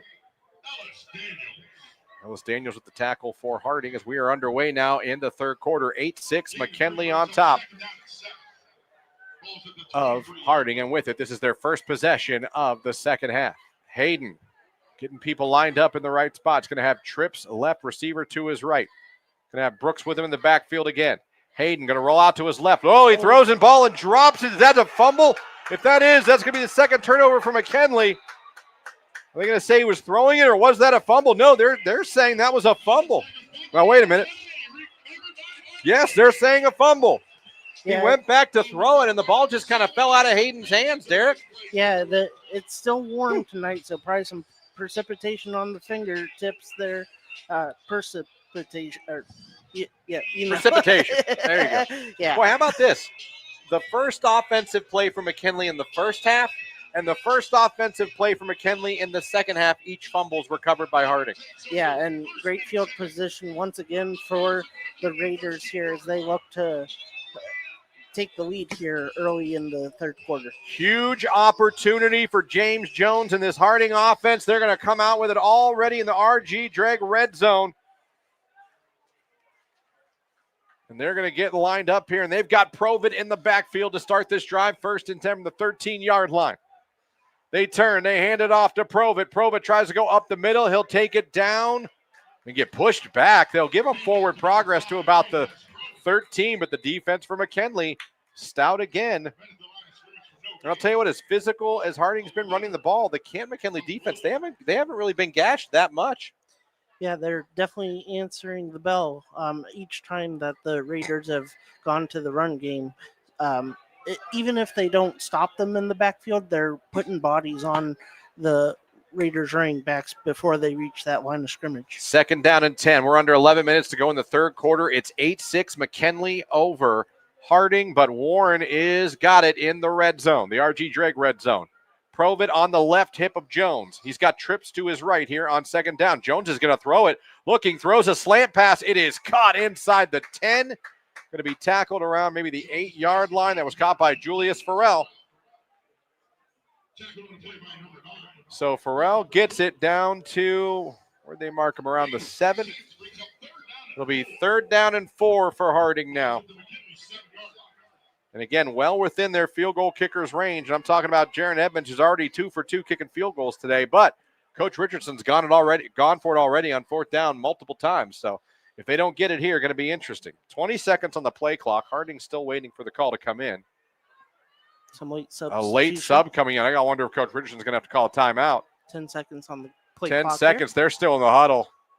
They're going to break it at 7. Let's see what they do here. They're going to try to get lined up. Timeout. Richardson just called it. I don't think he was happy about calling that timeout there. So timeout by Harding. Hey, it's been a while. This timeout brought to you by Friends and Family Credit Union. It's time to bring a friend to the family. So Coach Richardson pulls his kids aside. It's a big down. I know it's not 4th down, but it's 3rd and 4. You just got to fumble. You want to score a touchdown here and take the lead, even though you can do it with a field goal. So I understand Coach Richardson taking this timeout. I know he didn't want to, but I understand. Right, yeah. The timeouts here, taking one 2 minutes into the third quarter. We'll circle back to it later on in the game if it comes back and it's a storyline. But a big 3rd down here. Like you said, they have the ball here at the 7-yard line, looking to take the lead. But field goal gives them the lead, but you definitely want to punch it in when you're this close to the goal line. A couple of scoring updates here. Lake 42, South Range 13. Hoover's up over Bookdale 30-0. How about the Vikings? All right, here we go. Timeout over. It's 3rd and 4 for Harding. They're lined up in shotgun. Twins left, receiver to the right. Joe's going to turn, hand it off to, to Provit, and he is stuffed. Coming through untouched for Canton McKinley was Detrick Daniels, the senior, number 12. He rocked Provit. A loss of 4 on the play brings up 4th and 8 from the 11-yard line, and there will be another field goal attempt by the Raiders. All right, so they're going to bring back out Jaron Edmonds. He is the kicker for Harding. He is 2 for 2 in this ball game. If he makes this one, he can give Harding the lead. High snap, but it's down. The kick is up, and the kick is good. 3 for 3. And just like that, Warren Harding retakes the lead. They're up in the third quarter, 9-8 over Canton McKinley. We're going to take a timeout. Kickoff is coming up. You are listening to High School Football, brought to you by the Sarshone Auto Group, right here on the Q92 Sports Network. Dreaming of your next getaway? Lisa's Dream Getaways Travel Agency is a locally woman-owned travel agency helping you see the world. Lisa books any and all types of travel, honeymoons, all-inclusive, cruises, Disney, along with bachelor and bachelorette trips and destination weddings with low deposit, and you set your monthly payments. Mention Q92 to get $50 on board cruise credit cabin or $150 off your non-canceled vacation or honeymoon. Call 330-428-0610. Lisa's Dream Getaways Travel Agency. If you don't go, you won't know. This is high school football presented by Sarshone Auto Group on Q92 and the Q92 Sports Network. Back here at Mollenkoff Stadium here, there is 9:19 left to go in the third quarter, and Warren Harding has just retaken the lead 9-8 off another field goal from their very good kicker. That is Jerron Edmonds, 3 for 3 on opening night for the Harding field goal kicker. And again, like I said, wow, another turnover from Harding, or McKinley, leading to a field goal from Harding. All right, here's a return from McKinley. 15, 20, up over the 25. Good return there by number 5, Isaac Brooks. And McKinley will come back out here to start. Now down by 1 point, 9-8 here in the third quarter. And again, turnovers have been the issue for McKinley with 2. And interesting, like I said, first offensive play of the first half, a fumble, and first offensive play of the second half, an offensive fumble. Now, in the first half, right after that, McKinley took the next drive and went and scored a touchdown. Yeah. So we'll see what happens here. Because again, high school football brought to you all season long by the Sarshone Auto Group. They're going to come out with 3 wides, twins right, receiver to the left. West is back in the game at tailback for Harding. Hayden turns, going to hand it off to West. West breaks 1 tackle, climbs it up to the 30 and falls forward to the 31-yard line. I'll say it again, this sophomore, Kalen West, whether it's an 8-yard scamper or a 4-yard scamper, he only falls one way and it's forward for extra yards. Yeah, gaining another yard or so each time that they're wrapping him up and tackling him because he's falling forward, and a great start to this drive. Yeah, I think he turned what should have been maybe a 1 to 2 yard gain into a 5-yard gain. Right. Just in the way he keeps driving his legs. So here we go, 2nd down and 5. Hayden getting everyone lined up. Going to go back to that same formation. Twins left, receiver to the right. Hayden in shotgun pistol formation, West behind him. Going to turn, hand it off to West. This time they almost had him behind the line. He somehow eluded a free defender from Harding and got it up to the 35-yard line. That should have been a loss. Great elusivity, not sure if that's a word, by West to take it up to the 35-yard line, setting up a 3rd and manageable for the Bulldogs. Under 8 minutes to go here in the third quarter. 9-8, Harding on top of McKinley.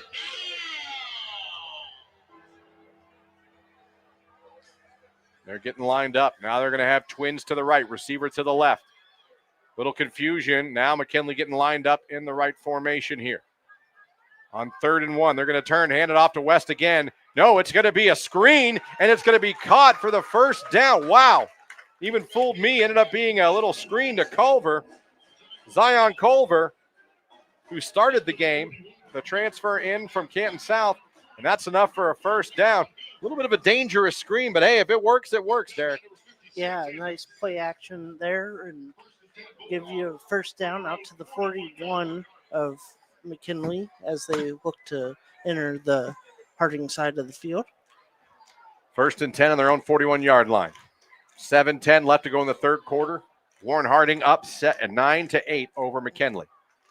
Hayden in his first start since coming over from Hoban. He's getting them lined back up. I believe that is Isaac Brooks now back there at tailback for McKinley. They'll hand it off to Brooks. He'll try the left side. Brooks will take it up over the 40, maybe to the 41. That'll be about all he gets. As good pursuit there. Physical tackling by the Harding defense. Number 6, Shad Davis, the ball carrier. Tackled on the play by number 3, Tyler Smith. Gain of 1, second down and 9. Gain of 1, second down and 9 for McKinley. And more score updates. Glenville still up on Massillon, 19-7 in the third quarter. Louisville up 10-0 over New Philly now. Hayden back to pass, throws it towards the sideline, got it to his receiver, into Harding territory, down to the 45-yard line. That is caught by Darius Hill, the junior, number 19. Good throw, and it looks like maybe they want to get Hayden out in kind of some bootleg rollouts with those RPOs, those run-pass options. And Hayden out with a couple completions here on this drive. Yeah, 2 for 2 on the drive for 19 yards.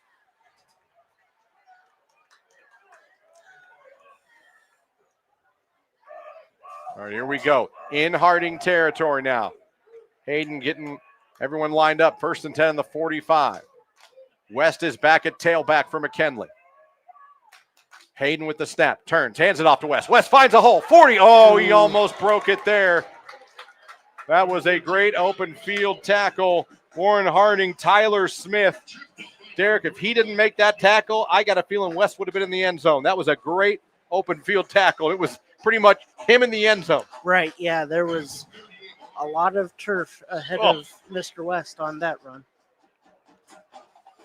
2nd down and 3 now for the Canton McKinley Bulldogs. Driving now, trying to retake the lead. Harding up right now, 9-8 with 3 field goals from Jaron Edmonds. Again, Harding, you'll hear them a couple more times this season as they still play Perry this season. They play Massillon this season. Harding, no stranger to playing Stark County schools. 5:20 left to go in the third quarter. 2nd down and 3. Hayden turns, hands it off to West. West cuts back again inside the 35, down to the 33-yard line. If you give him half a foot of space, he's going to slide through it and elude your tackle. He's been incredible to watch. 15 rushes, 107 yards thus far for Kylan West. And earning every one of them. I mean, he's not going down first contact, and he's making a lot of people miss. All right, under 5 minutes almost here to go in the third quarter. McKinley on the move in Harding territory. 1st and 10 on the 33-yard line. West staying in at tailback. Hayden talking to his lineman and his fullback here. Twins right, receiver to the left. Hayden takes the snap, rolls out to his right, throws again. It's a quick hitter, complete to the 25-yard line. Another reception to Darius Hill, and another play where they're rolling Hayden out to throw. Yeah, the Raiders were bringing a blitz there. Good job by Hayden to recognize that, get it out to the hot receiver on the close side. 2nd down and 2, gain of 8. Could Trent Hayden be getting going here, throwing the ball here in the third quarter? Again, came over from Hoban, now the starting quarterback for Canton McKinley. Now in at tailback, Isaac Brooks. I'm sure Coach Parnell doesn't want to take out West, but he's got to catch his breath at some point. There's 15 seconds on the play clock. Now it comes in. Hayden getting everyone lined up. 10 seconds on the play clock. Hope Hayden knows that. Getting everyone lined up. 5 on the play clock. 2nd down and 2. Hayden takes the snap. Hands it off. Running back takes it down to about the 24-yard line. That run by Isaac Brooks. Comes in. That's going to be 3rd down and short. 3rd down and 1 now for Canton McKinley. Just outside the RG Drag red zone here on 3rd down. And they're going to leave out on 3rd down. Isaac Brooks is going to stay out there at tailback. As Hayden waiting for the play call to come in. 9-8, Harding on top of McKinley, but McKinley driving. 3rd and 1 on the Harding 24-yard line here, high school football. Brought to you by Sarshone Auto Group on the Q92 Sports Network. Thank you if you're watching us and listening on YouTube or Q92 Sports Facebook or X page or Q92radiosports.com. Here we go, 3rd down and 1. It's going to be a pass. Hayden's taking a shot towards the end zone. It is caught. Touchdown, Canton McKinley. Hayden with the pass to Darius Hill from 24 yards out. The Bulldogs retake the lead. That was a pretty play. But what enabled that pass to happen was Isaac Brooks picking up the blitz. Great job by Brooks to pick up that blitz, giving Hayden the time to float that pass down the field for the touchdown. 100% right. It was a play-action pass. Harding was bringing the heat. If he doesn't pick up that blitzer, that doesn't happen. Now the kicker is out there. Thomas Mankowski for McKinley. Looks like they will go for the extra point here and try to take a 6-point lead. But who knows, because their backup quarterback's still out there in Braylon Cook. And what do we have now? A timeout by Harding. So Warren Harding, now that's the second timeout for Harding here in this quarter, Derek. That could loom huge. Very, very huge. But McKinley currently up 14-9. So if you go for 2, you'll go up by 7. So something maybe to think about if you're the Bulldogs. And again, the last time they were out there, they lined up in the swinging gate and they threw a screen for 2 points. So maybe that's something Coach Richardson realized and thought to himself, we got to stop them from going up 7. We want to keep it to a 1 score and we take the lead. Right. Not 1 score and a kick to tie. So, but I'm sure that's one Richardson didn't want to call, but I'm sure Coach felt like he had to make sure his team was aware and reminded of what happened the last time. Yes. 3:50 on the third quarter clock here. 14-9, McKinley following the same script as the first half. Fumble your first drive, score a touchdown on your second drive of the half.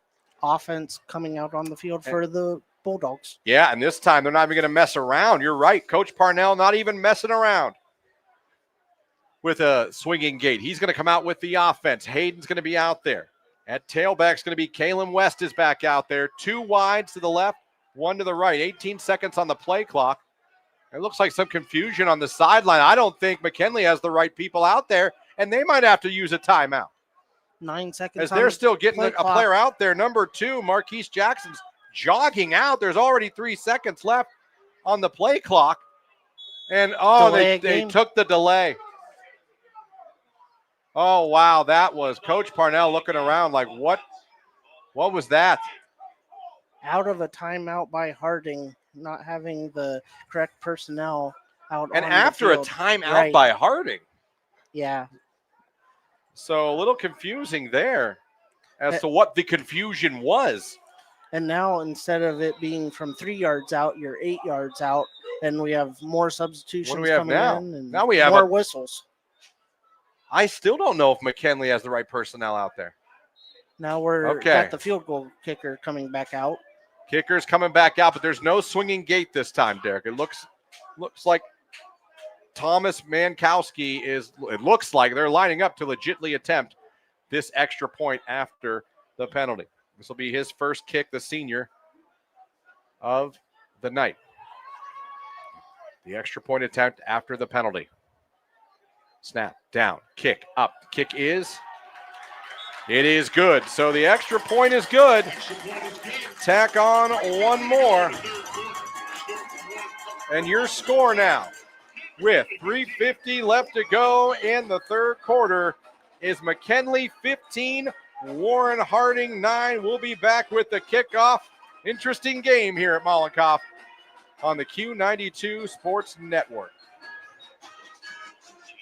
High school football exemplifies the true meaning of teamwork. At Friends and Family Credit Union, our team of local friendly professionals offer the same true spirit for our members with a wide array of products from vehicle loans to personal loans, family secure checking with ID Protect, mortgage, home equity line of credit, and more. For over 60 years, we have the game plan for your financial well-being. Visit any of our 3 convenient locations, online or mobile banking. Now, more than ever, it's time to bring a friend into the family. This is high school football presented by Sarshone Auto Group on Q92 and the Q92 Sports Network. We are back here at Mollenkoff Stadium where the Bulldogs just went down the field and took the lead with a touchdown pass from Hayden to Darius Hill. The extra point was good, so McKinley retakes the lead over Warren Harding. The score now 15-9. Harding about to get the ball back here in the third quarter. And we've seen a little bit of everything in this ball game today. As Harding will get the ball back here, and we'll see what their offense can come out and do. Here's the kickoff by McKinley. It's going to be fielded around the 2-yard line. Here comes the return. 10, 15, 20, 25, 30, 35, 40, 45, 50, cuts back, 40 again, 30, 25, 20, tackled and run down, but at the 9-yard line. What a return by McKing Adair. He is that guy on special teams. Thought that was going to be a touchdown. Credit to the special teams for McKinley for not giving up on that play and chasing him down. But just like that, Derek, now Warren Harding's in business, right back in the R.G. Drake red zone. Yes, and that's the second big return by Adair. So we'll see if this time if the Raiders are able to get into the end zone for the first time tonight. But the McKinley defense has been in this situation 3 times so far and have held the Raiders offense to field goal attempts each of those times. We have an injury timeout. I don't see anybody injured. Oh, on the far sideline. On the far sideline, yeah, we do. Play ended. We have an injured player, I think, for Warren Harding. Yes. On the far sideline. He does look like he's getting up on his own power, at least rolling over. Maybe a cramp. That's a cramp. As I like to say, that's either a cramp or that's the worst trainer I've ever seen. But yeah, it looks like just a cramp. Not a surprise in week 1 of high school football at all. Yeah, especially with these temperatures. It has cooled now that the sun has set, but still a very warm night as it is in August in Ohio. Well, Harding, we knew how dangerous Adair was going to be for Harding. They've kind of corralled him and Probit a little bit offensively, but special teams, Adair is a menace. Right. Here we go. First and goal from the 10-yard line for Harding. They're going to turn, hand it off to Probit. Probit spin moves, takes it down, but to about the 11-yard line, that's going to be a loss. That's a 1. And I've said this all day too. The McKinley defense has done a good job. They're well coached, well disciplined. They've stayed home. They've kept contained from people bouncing it outside. They've been physical, and this is a very good Harding offensive line they're up against. Good and big. Yes.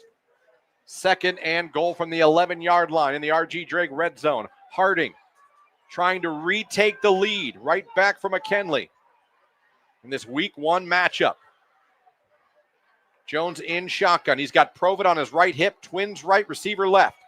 Jones almost fumbles a snap, going to throw it anyway, slant towards the end zone. Incomplete pass, no flag. It was a slant route, and I believe he was looking for Austin Blackwell. Nothing doing there. We have our first final of the night. Wow. Our winner on the Q92 Sports Network is Jay Wilhelm. 30-0. Hoover. Coach Baum starts another season 1-0. Congratulations to the Hoover Vikings. 1-0 on the season. 30-0 win over Buchtel. Who'll be playing? Buchtel will be playing Harding next week. You get that running clock in the second half, and it flies. It flies. It flies. All right, here we go. In our game, there's 2:40 left to go in the third quarter. It is 15-9 McKinley over Harding, but Harding has it. Third and goal from the 11. Will Jones throw it here? He will again. Back to pass. Throws it towards the end zone. Incomplete pass, but we have a flag on the play, and we're going to get pass interference on McKinley. What'd you think of that call, Derek?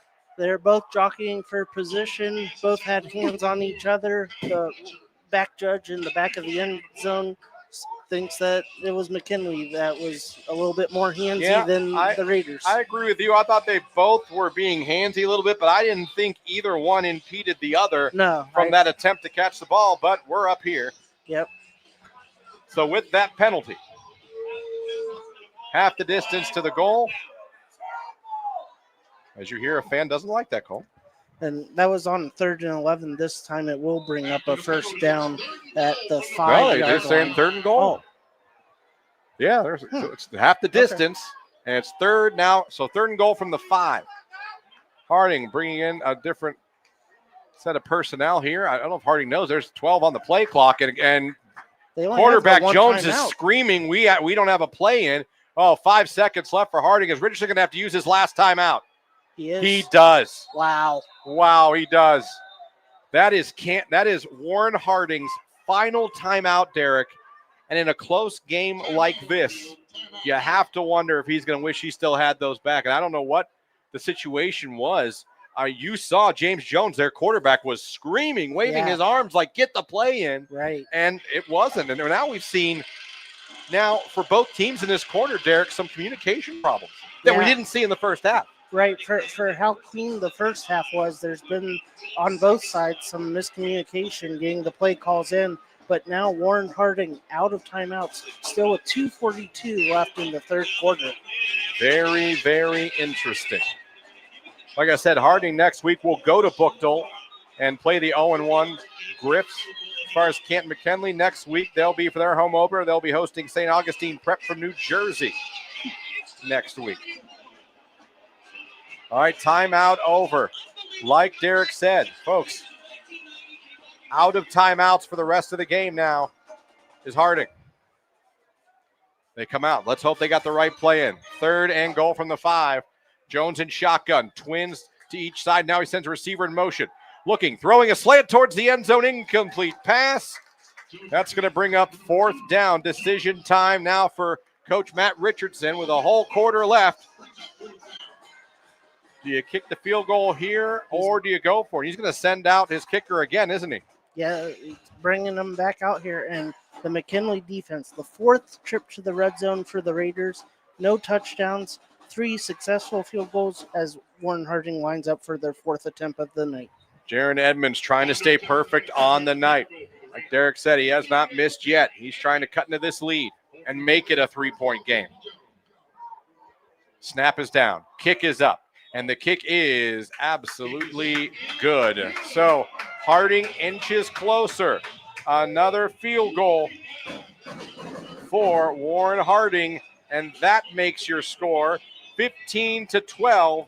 McKinley still leads Warren Harding, but Harding itching closer. Only down by 3 and with a hot kicker in this ball game. So we're going to take a break, come back, and get the kickoff. Again, 2:35 left to go in the third quarter. It is 15-12, McKinley over Harding. This is high school football. Brought to you all season long by the Sarshone Auto Group right here on the Q92 Sports Network.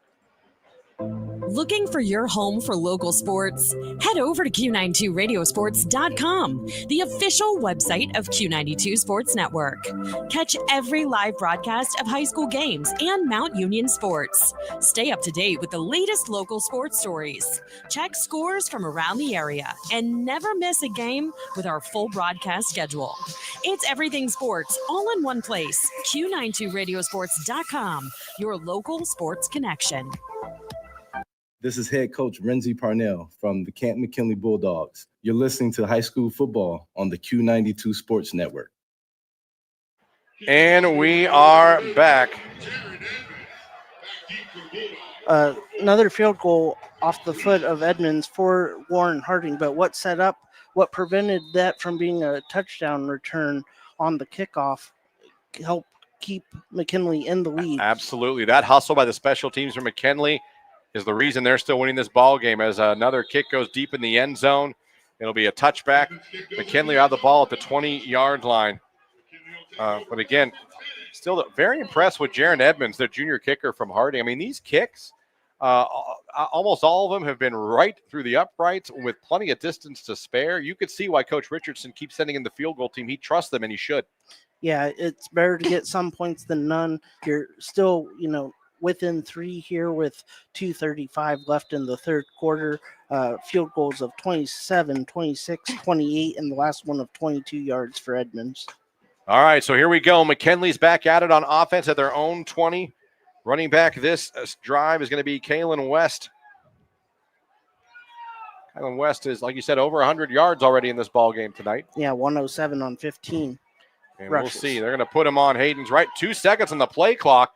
They just get it off. They hand it off to West, and he's going to be tackled behind the line for the first time. So he's going to lose yardage and loses a lot of it as he's going to be tackled back at the 17 or 16-yard line. I think the refs were generous on that. Yeah. Loss of 3 on the play. A rare loss for West.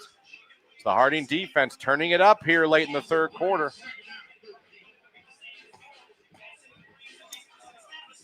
Again, the DJ here at Mollenkopf is phenomenal. Yes. Eminem, DMX, for the theme from Halloween. They have fireworks here when Harding. Yeah. I mean, it's a show here at Mollenkopf. I like it. Second down and 13, 1:44 left to go here in the third. Hayden turns, hands it off to his running back. That's West. Has a lane. 25, 30, 35, 40, 50. At the 40, the 30, it's a foot race inside the 20, the 10. He goes all the way. Derek, he takes it from the 17-yard line to the end zone. Kylan West increases McKinley's lead. What a run. 83 yards to pay dirt, giving him 187 on the night on 17 carries. Kylan West, have yourself a coming out party. Wow, the sophomore with the big run. It was a foot race. I didn't know. It looked like the Harding defender had an angle, but he outran it. As they come on for the extra point here, Thomas Mankowski on for his second attempt for an extra point today. He's 1 for 1. Down, kick is up. Kick is good. So add one more. And wow, 2 straight scores on 2 straight possessions for the Canton McKinley Bulldogs. And now they've opened up a 10-point lead over Warren Harding with 1:31 left to go here in the third quarter. We're going to take a break. We will be right back. You're listening to High School Football, brought to you by the Sarshone Auto Group here on the Q92 Sports Network. RG Drag, Stark County's premier career center, offers programs that prepares its students at the high school level for careers and continued education beyond high school. Upon completion, RG Drag students have an immediate opportunity to obtain a well-paying job in many exciting career fields. We offer everything from culinary, dental assisting, engineering, sports turf and landscape, welding, and so much more. Contact RG Drag to find a program and career that's the perfect fit for you. RG Drag, where careers begin. This is high school football presented by Sarshone Auto Group on Q92 and the Q92 Sports Network. All right, we are back here in Mollenkopf Stadium after the huge run by Kylan West, the sophomore for Canton McKinley. Gives them an increase of their lead to 10. Man, how about the sophomore who has looked the part since the very first snap in the first quarter today, Derek? Yes, and on his second run of the night, it was 46 yards. This one, 83 off the left side of the line. And the way the Bulldogs defense has been playing tonight, 10 points might seem like a lot more if you're over there on the Raiders sideline. Now here's the thing. Hanging back there to return for Harding is McKing Adair. And we have seen more than once how dangerous he is. If I'm McKinley, I'm kicking away from him. I think I'd rather kick it out of bounds. Yeah, or to one of the up guys. Yeah. So here we go. And they try the squib kick. Adair will not get it, but someone better go grab it. Here we go. We have a touchback. They're going to call that a touchback. Oh, wait, there's a penalty. Flag back by where the kickoff happens. So we might have an offsides here. Where you see Adair back there and you just realize in the open field, he is lightning. Yes. And he struck twice so far. He's had 2 really good returns special teams wise. And now we'll move. So what are we going to do here? Is that on Harding? I'm not sure. We're back to the original kickoff spot. Have not heard anything over the PA system thus far. People commenting on the live stream on Facebook. Mark saying, West sounds like the real deal at running back and only a sophomore. Let's go, Pups. Rampage texting or on YouTube putting those dogs. Again, love the interaction with you guys tonight. We appreciate it. Appreciate you tuning in as well. Yeah, whether you're a Harding fan or McKinley fan, thank you. That kick's going to be taken by Adair. Here we go. 15, 20, 25, 30. Still on his feet. 35, 40, 45. He is incredible when he gets his hands on the ball in special teams.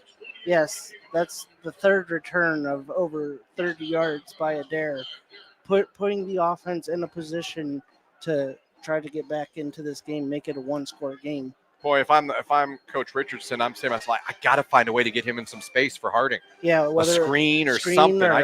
I got to find a way to get him the ball in some space because he's feeling it tonight. Maybe an end around, line him up at wide receiver. Yeah.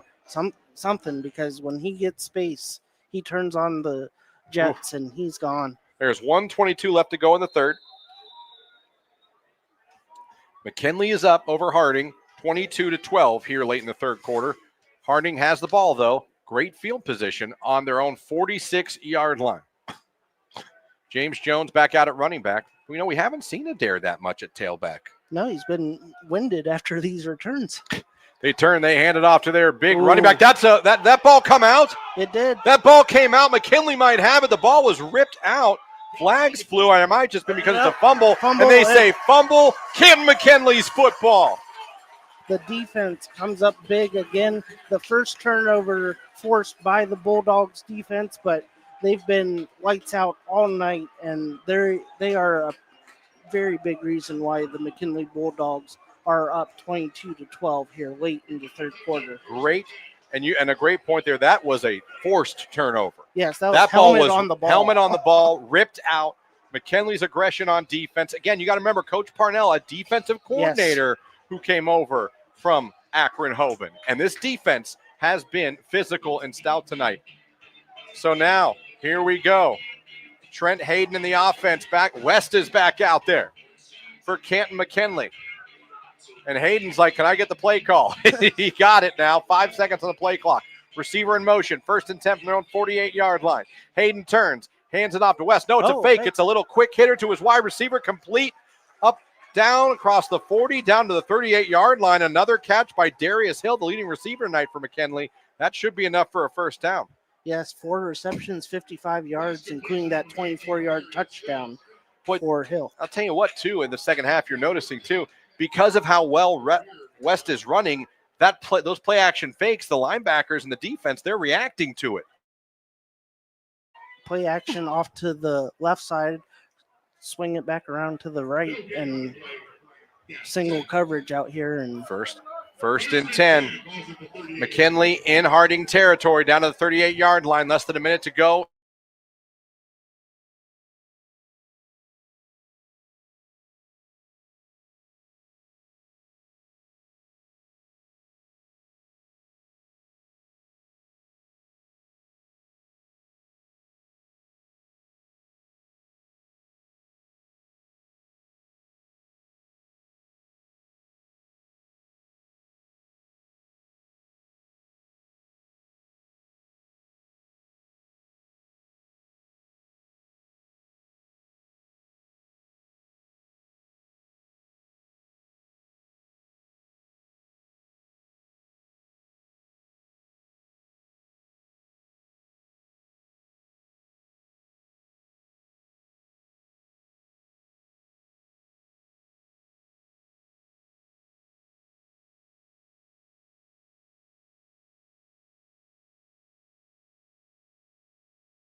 All right, we are back.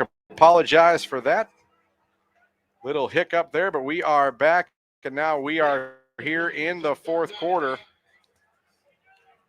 with the score. Canton McKinley 22, Harding 12. We are just underway in the fourth quarter. McKinley has it 3rd down and 8 from the Harding 36-yard line. Apologize, folks. Our internet decided to go take a break. I'm glad it's back. Yes. 3rd down and 8 on the Harding 36-yard line. Hayden takes it, looking to throw, throwing towards the end zone, has a receiver again. Oh! Just off the fingertips of Elijah Finn. He had to try the Willie Mays catch. Yeah. That's the hardest one to make. Hayden got the ball there. Yeah, it was a nice pass, similar to the touchdown pass in the third quarter. A nice rainbow just off the fingertips of the intended receiver. So that's going to make it now 4th and 8 for Canton McKinley. We'll see if he brings the punt team out here with a 10-point lead or if he goes for it. It looks like the offense is staying out.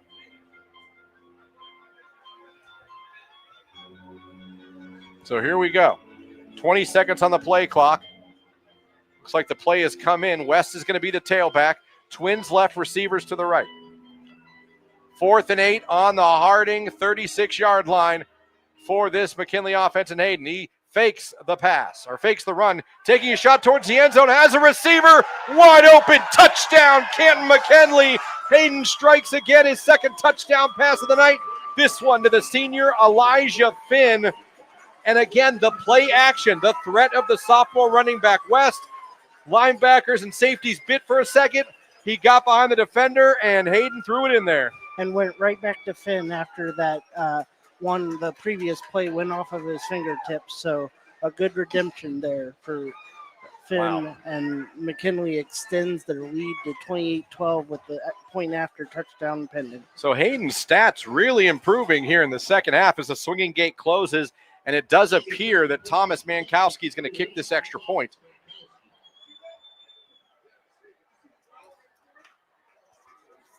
Snap, down, kick, up. Kick is good. So Canton McKinley Bulldogs now with some breathing room early in the fourth quarter as they are up now 29-12 over Warren Harding. Going to take a break, come back with a kickoff. This is high school football brought to you by the Sarshone Auto Group all season long right here on the Q92 Sports Network.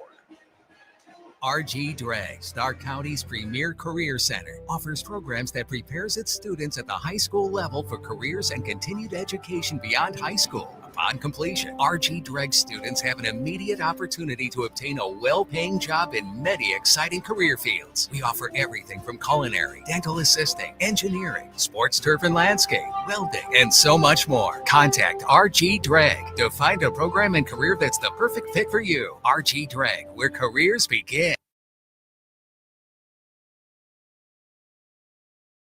This is head coach Renzi Parnell from the Canton McKinley Bulldogs. You're listening to high school football on the Q92 Sports Network. Coach Parnell's got to be happy with how things have been going here in the second half as his Bulldogs are now up 29-12 over Warren Harding here with 11 minutes left to go in the fourth quarter. And what a difference a half makes for Hayden, the quarterback, to transfer in from Akron-Hoban. Yeah, in the second half, he is 6 of 7 for 97 yards, 2 touchdowns. That's a pretty good second half there. Not too bad, Hayden, in your first impression here in a Canton McKinley uniform. Still time, but Harding's got to get going now. And the problem when you're a physical running team, Derek, is when you get down by this much and you're not really used to, throwing the ball that much, can you do it? Right. When you have to. And I think we're reaching a point now where Coach Richardson's got to think about that. Not to mention, Harding has no timeouts. Right, yeah. Burned through the 3 timeouts in the third quarter. That kickoff is out of bounds, but it keeps the ball out of the dangerous Adair's If I'm Coach Parnell, I'm kicking it. I'm telling him to kick it to the sidelines. Right. Yeah. I don't care. I want the penalty. You're up 29-12. There's 11 minutes left in the fourth quarter. Keep the ball out of the playmaker's hands any way you can. Here we go. Harding. Are we going to re-kick this? Yeah, we're going to re-kick it. Looks like Coach Richardson wants them to kick it again. So we'll see if that strategy remains the same for the Bulldogs.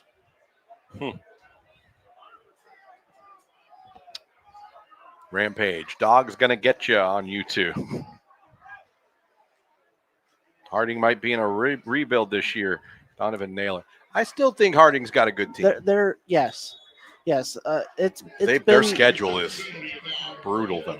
And it's been the McKinley defense that's really kept this game the way it is, because there's been 4 trips to the red zone for the Raiders, but only 4 field goals to show for those. Of course, Harding losing their star player graduation last year, who's at Penn State and apparently fighting for a starting job as a freshman at Penn State. That's hard to do at any Division I or Big Ten school, much less Penn State. You don't lose players like that and not feel it a little bit. He was electric. He was something else to watch.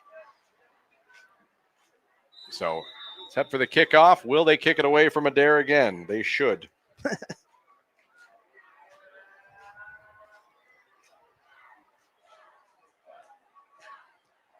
Here comes the kickoff by McKinley. They're going to squib it. Again, they don't want it near Adair. It's going to be taken up by Harding at the 35, up over the 40. Goes out of bounds. And that's where Harding will take over. And now James Jones, the junior quarterback, is going to come out here. And you got to wonder if Coach Richardson now, with 10:58 left to go in the ball game, down by 17, is going to start saying, all right, James Jones, we got to start throwing the ball a little bit. It's time for some of these receivers. You know, we haven't called Matt Richardson Jr.'s name yet today. Right. He's the sole returning, real true starting receiver from last year, and he's a great player too. Got to think about maybe getting the ball in his hands. Yeah, James Jones, 4 of 8 so far tonight. Now, Adair is out there. And it's been a while since he's been out there on offense, but he's out there on the right hip of Jones here on 1st and 10. Back to pass. Quick wide receiver screen. It's caught 45, 50 into McKinley territory, inside the 40, down to the 39-yard line. That is caught by Julius Farrell.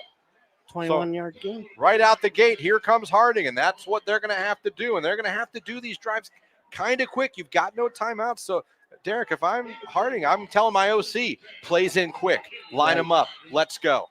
Yeah, that's Harding's biggest play from scrimmage thus far tonight. Jones with that completion. And now we have an injury timeout. Not sure I see which player or who, but we have an injured timeout on the field. So we will take one as well. We are stopped now with 10:50 left to go in the ball game. It is 29-12. McKinley on top of Harding. You are listening to High School Football here, brought to you by the Sarshone Auto Group on the Q92 Sports Network. When it comes to sports, Sam Berkwin brings the heat. Catch the Sam Berkwin Show weekdays from 3 to 6 p.m. on AM 1310 WDPN and streaming live on the WDPN Facebook and X pages, plus the Q92 YouTube channel. From the Browns to the Buckeyes, the Guardians, Cavs, and your local high school teams, if it's making headlines in the sports world, Sam is talking about it. It's the local sports talk you want. The Sam Berkwin Show, weekday afternoons on AM 1310 WDPN. This is high school football presented by Sarshone Auto Group on Q92 and the Q92 Sports Network. Coming back from that timeout, incomplete pass by Jones, almost intercepted by McKinley, as number 13 for the Bulldogs, Naz Brown, took a dive at that and almost had an incredible interception there, but it falls incomplete. 2nd down and 10 for Warren Harding.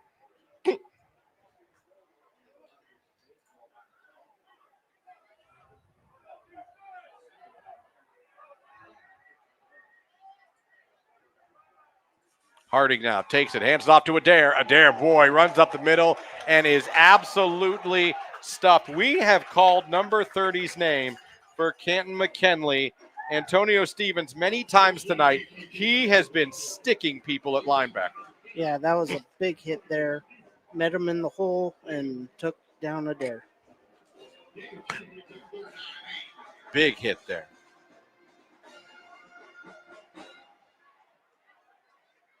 All right, here we go. 3rd down and 9. 10-12. Clock running here in the 4th quarter. Jones under center. And shotgun, back to pass. Has a pocket. Going to take a shot for his receiver. That's going to be picked off by McKinley.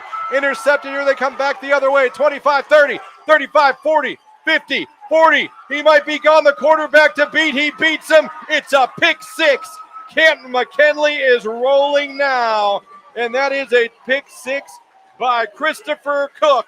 And guess what? Christopher Cook, I believe, came over from Hoban as well. Wow. I could be wrong. I think that is him. But regardless, Christopher, you just got yourself a pick six. How about that? McKinley now rolling. A pick six. Now 35-12. McKinley on top of Harding. What a second half Yes. for Canton McKinley and Coach Parnell. As we await the extra point here from Mankowski.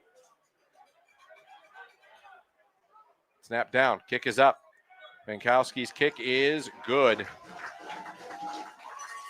So just like that, a pick six from Canton McKinley. And the Bulldogs now up 36-12 in the fourth quarter over Warren Harding.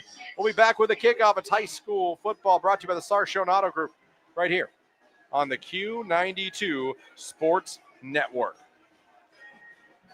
From the daily driver, a heavy hauler, to a high-end auto investment, the Sarshone Auto Group is one of Northeast Ohio's leaders with 6 locations: Sarshone Ford in Alliance and Randolph, Sarshone Chevrolet in Randolph and Garrettsville, Sarshone Chrysler Dodge Jeep Ram in Dalton, and the Sarshone Auto Gallery in North Canton. The Sarshone Auto Group. Find out more at sarshone.com, an official partner of the Cleveland Browns.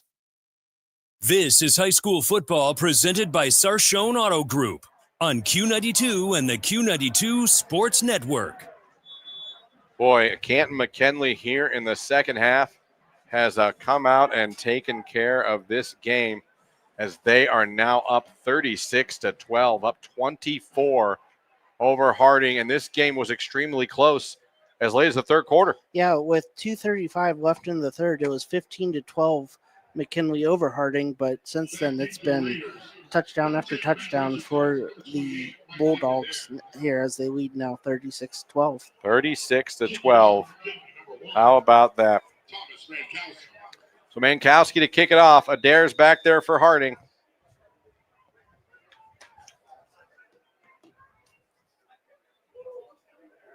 There's the kick. It's a squib kick. We take one of the up men for Harding up over the 30 to about the 35-yard line.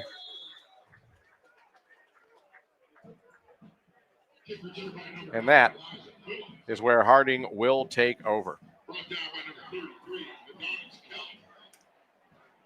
Some of our other scores real quick. Marlington up 20-0 over Warrensville with 8 minutes left in the fourth. Louisville victors over New Philadelphia 24-0. Jackson up 35-13 over Chardon in the fourth. A final, Lake 49, South Range 13. And last update that we have out of Massillon, Glenville and Massillon knotted at 27 Oh, wow. in the fourth quarter. Massillon coming back in that game. You know, everyone thought that was going to be the game of the night in Ohio. It sounds like it's becoming just that. All right, here we go. Harding now with the ball. 1st and 10 on the 35-yard line. Jones back to pass, looking, setting up a screen. Oh, and it is blown up. And guess who it was for Canton McKinley?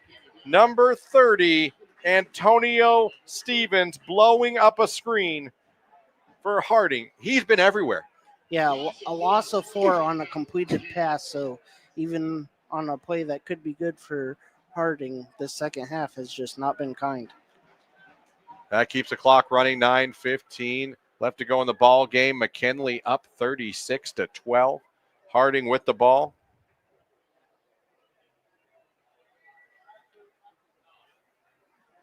Jones in shotgun. Back to pass. He's looking, stepping up, throws across the middle. Has a receiver. Got him over the 50. That is complete into McKinley territory. Matt Richardson Jr. There he is, finally calling his name here in the fourth quarter. That was a good route. A good job by Jones to look off to his second and third option on that play and deliver a strike. Game of 22 on the play into McKinley territory. 3 minutes left in that Massillon game, still knotted at 27. Jones getting him lined up quickly again. Adair on his left hip, 4 wides, 2 to each side. Jones back to pass. Looking, throws a quick one towards the sideline, almost intercepted. And that was Shad Davis with the play there. That stops the clock with 8:27 left to go in the fourth quarter. As Coach Parnell and the McKinley Bulldogs trying to get to 1-0 on the season, and Coach Parnell looking to win his first game as head coach of the McKinley Bulldogs.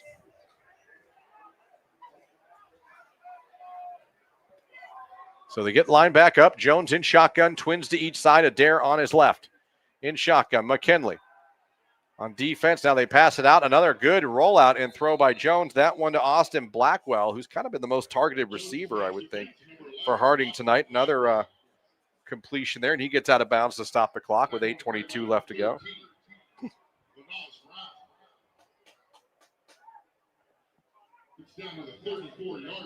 Yeah, that was reception number 4 for Farrell. He's up to 49 yards.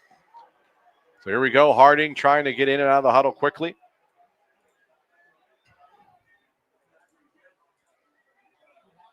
First and 10, the 34-yard line. Wide receiver screen, that is dropped by the wide receiver. He was trying to get it over to Julius Farrell. Someone else he's tried to target a few times in this ball game. Stops the clock with 8:13 left to go in the ball game.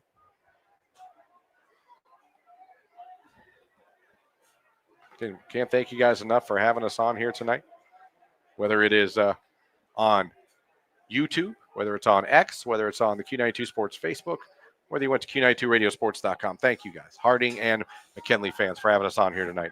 Love the interaction, too, in the comments. Jones back to pass, wants to take a shot, going down the sidelines, had a receiver, was looking for Adair, who got behind the DBs. A little too much on it by Jones. That'll make it 3rd and 10. Like he said, with it being fourth quarter, down multiple scores, this is what you have to do if you're the Raiders. You got to take shots, yeah. You really do, because you're talking about scoring multiple times, getting turnovers, and like I said, no timeouts. All right, here we go, 3rd and 10 from the 34-yard line. Harding getting set up with trips to the right, receiver to the left. Adair in shotgun back there with the quarterback, Jones. Jones back to pass. Looks, throws across the middle, has his receiver inside the 20, down to around the 18-yard line. Good catch there by Kai Butcher with the catch. And we have an injured player for McKinley. We have a player down for McKinley. They're checking on him right now. And here comes the training staff. It might be a cramp. I see a Harding trainer is out there right now with him, so I believe it is a cramp.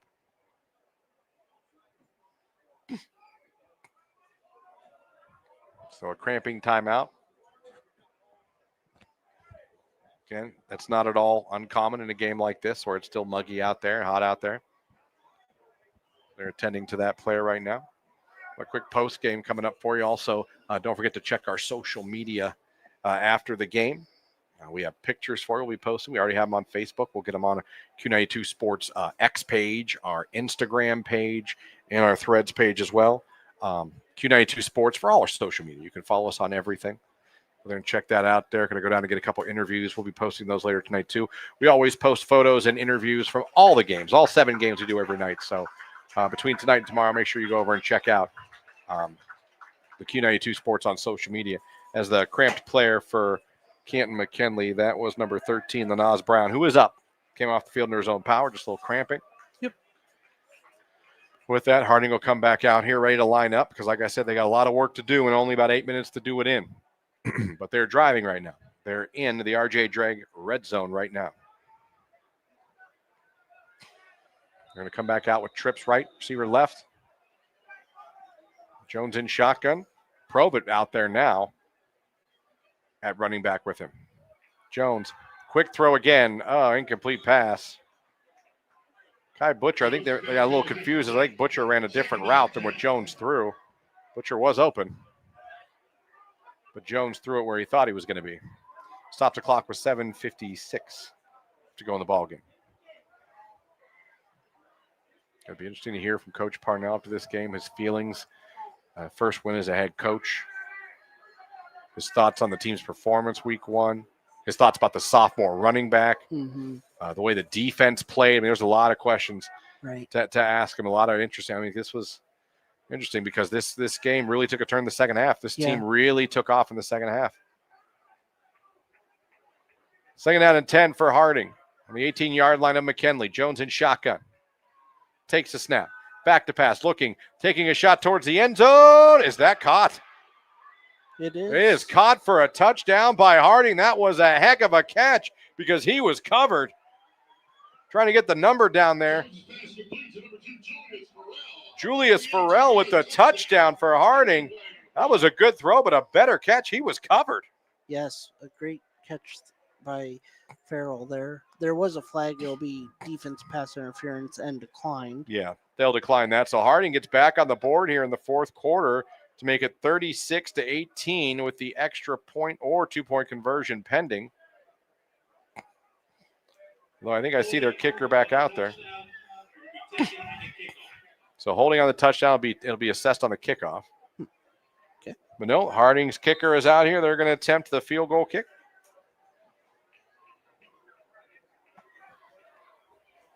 Snap. Kick is up.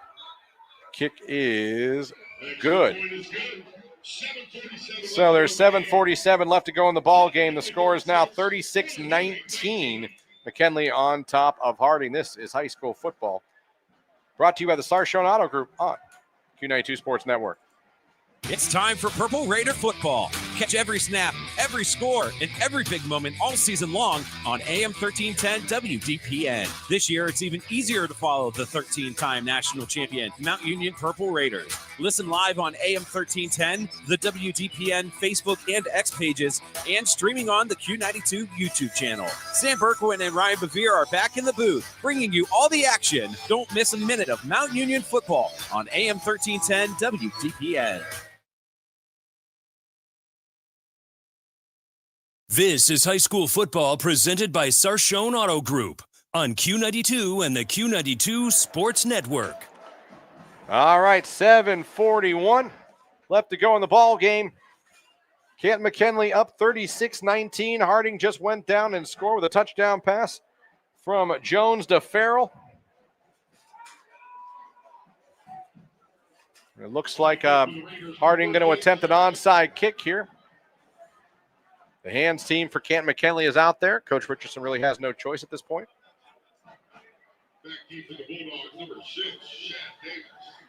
Maybe they're not going to onside kick it. I thought they were lining up, but looks like they are going to just kick it off. But we'll see. Anything's possible. As you can see, McKinley's got their up guys up a lot closer. There they'll kick it deep. It'll go in the end zone, touchback. And now McKinley will take over. So the offense from McKinley going to come back out now, and I'm thinking if I'm Coach Parnell, and I know I'm no coach, but if I know that my opponent's down and has no timeouts left, I'm going to run the ball and run the ball and run the ball and run the play clock. Yes.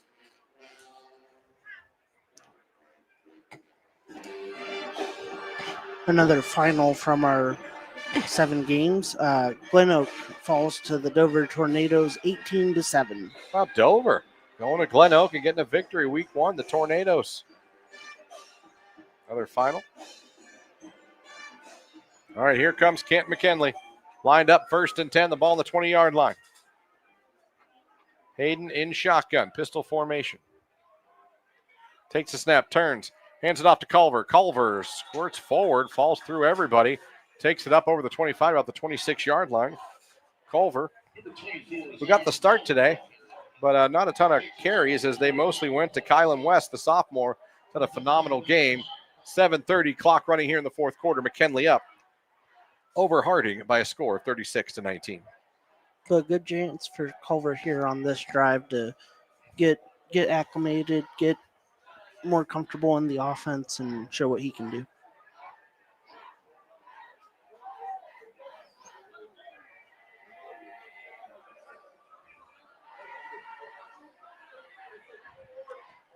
Here we go.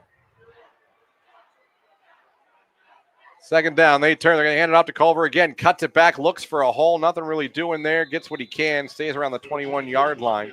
Under 7 minutes to go here.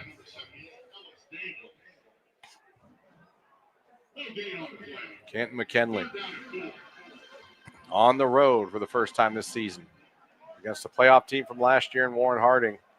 Like I said, like we both said, a very close game, even in the third quarter. Mm-hmm. It was a anyone's game. Yeah, a 3-point game as late as 2 minutes and 35 seconds in the third, with that left in the third. But McKinley has taken advantage of some mistakes on the Warren Harding side. All right, so here we go. Play clock running down. That's what McKinley wants to do. Coming up on 6 minutes to go in the ball game. 3rd and 4. In shotgun. Going to hand it off again. Oh, to West, and this time West is absolutely annihilated. Number 52 from Harding, Justice Dukes, came through with bad intentions. He was unblocked. They stopped the clock. Not sure why the clock is stopped. They motioned for a timeout for Harding, but they've been without a timeout for almost a quarter now. Did they give him one back and we missed it? The scoreboard showed 0, so apparently this is that makes no sense. Even the scoreboard had 0 timeouts, right? Yeah. They got an additional Friends and Family Credit Union timeout. Well, I know Friends and Family Credit Union's okay with that. So interesting. All right, we may have missed something. I didn't think we did. Looks like the refs. I wonder if the officials are discussing this. But at this point, they've already given them. I think one of the officials figured it out. Looked down at his notepad and said, "Oops, not supposed to get 4, guys." It's first week for the officials too. But helps Harding now. Yeah. Stops the clock. They're going to get the ball back.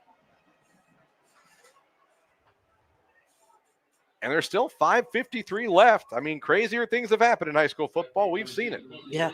But if they get another timeout, something's not right.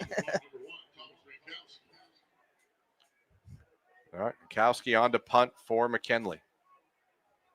He'll be punting from around his 10-yard line. There's the snap.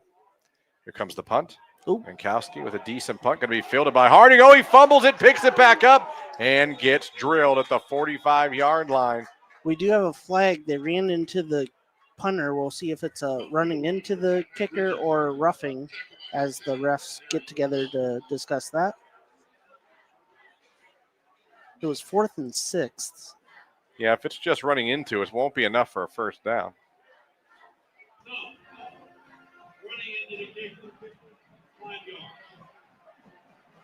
See. I'm bringing the punter back out here. Are they going to?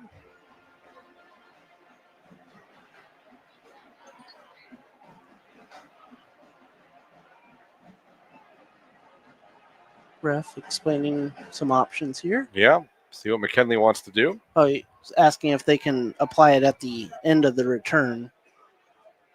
And looks like that's how we'll play this one. Oh, never mind. So they declined it. It's just going to be Harding's ball. To not have to kick it again and risk a big return. So good decision there by Coach Purnell. I get it. All right, so Harding takes over. Now they scored in their last time. Still trying to figure out that timeout. Yeah. I didn't recall them saying they were giving Harding back one of those timeouts for anything. Yeah, and they I'm pretty good at counting. I can count to 3. But maybe, no one else really. Right. No one on the McKinley side or in the crowd. So we must have been ill-informed there. All right, Adair back out there with Jones. 1st and 10, Harding on their own 40-yard line. Jones back to pass, taking a shot, looking down the sidelines, incomplete. That'll stop the clock with 5:43 left. Jones pass intended for number 2, Julius Farrell. Incomplete.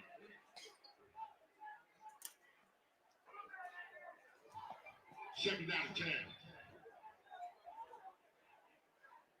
All right, so 2nd down and 10 for the Harding. Warren G. Harding. Fun fact, I played my high school football in this field at Warren JFK back in the 1900s.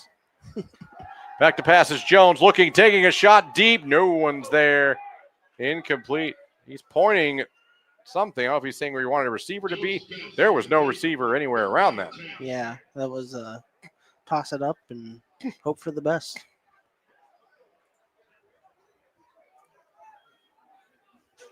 I want to thank you guys again for having us on. Numbers have been amazing for this game. We really appreciate you guys, whether you're Harding fans or McKinley fans, for checking in. Heading towards 2,100 views just on X. Awesome. That's pretty good.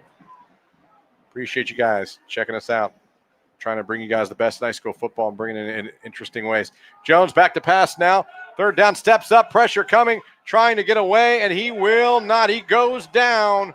Did the ball come out? I think the ball came out. McKinley has it. They're going to take it for another defensive touchdown if it stands. No flag on the play. I don't see a flag.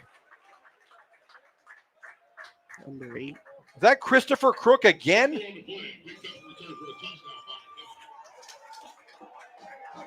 Marty Mitchell.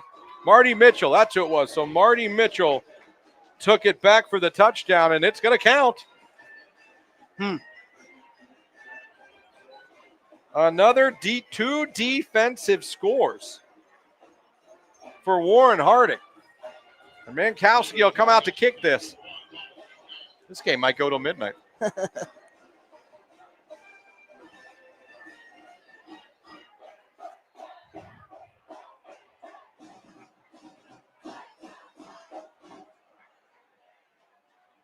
Mankowski with the extra point. It's up. It's good. So now, in a real, that one might have done it. Yeah. As now it becomes 43-19. Canton McKinley over Warren Harding with 5:25 left to go in this ball game. As Ducky on YouTube, let's go Pups. If you're a Pups fan, you're loving it right now. What a second half for Canton McKinley, including 2 defensive scores, a fumble recovery for a touchdown, and a pick 6. Man, Coach Parnell, that's going to be a happy ride back to Canton tonight. Yep. For this Bulldogs team. And, sometimes that week 1 game can really set the precedent for the entire season for some teams. Yep. And again, there's a long way to go, obviously. It's one game. Half the state's going to be 0-1 tonight. Yes. So that doesn't define Harding's season either. Although, like I mentioned, Harding has an unbelievable hard schedule to play. And to me, knowing Coach Richardson, that's the way he likes it. Yep. Iron sharpens iron. Yeah, and he's not going to, he won't shy away from any opponent. So the score now is 43-19, McKinley on top. Mark Miller on YouTube. That's payback for the mystery timeout. Again, maybe Derek and I missed it because no one else in the stadium really went crazy. Yeah.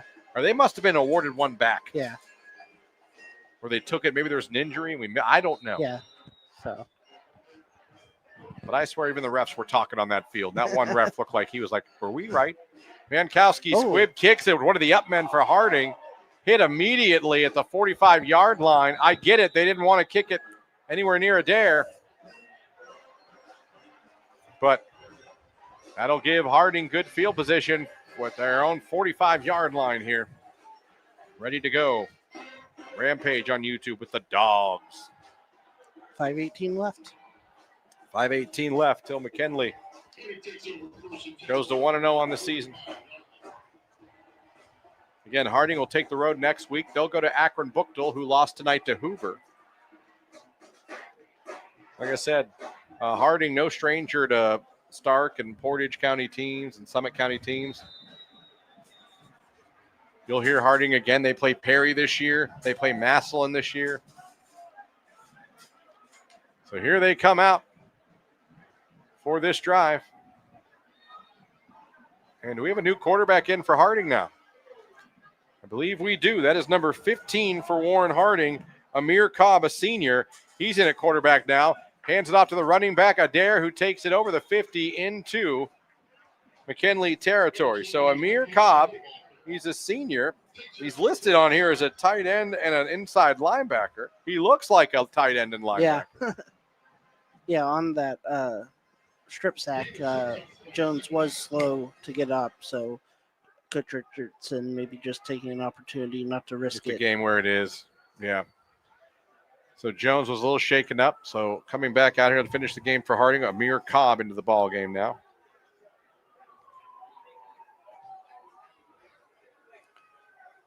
As a player trying to get off the field in time or get lined up in time for Harding. Here we go. 4:30 left to go. He's going to roll out to his left. Cobb looking. Cobb throwing towards the sideline. Sails over his receiver's head. Incomplete. That stops the clock with 4:21 left to go. Head towards the 10 o'clock hour. It's kind of late for a high school football game. Yeah, we did get that late start due to We did. To the gentleman who had a medical issue on the sidelines who was removed by ambulance. Well, not a player, coach. We never really found out who it was.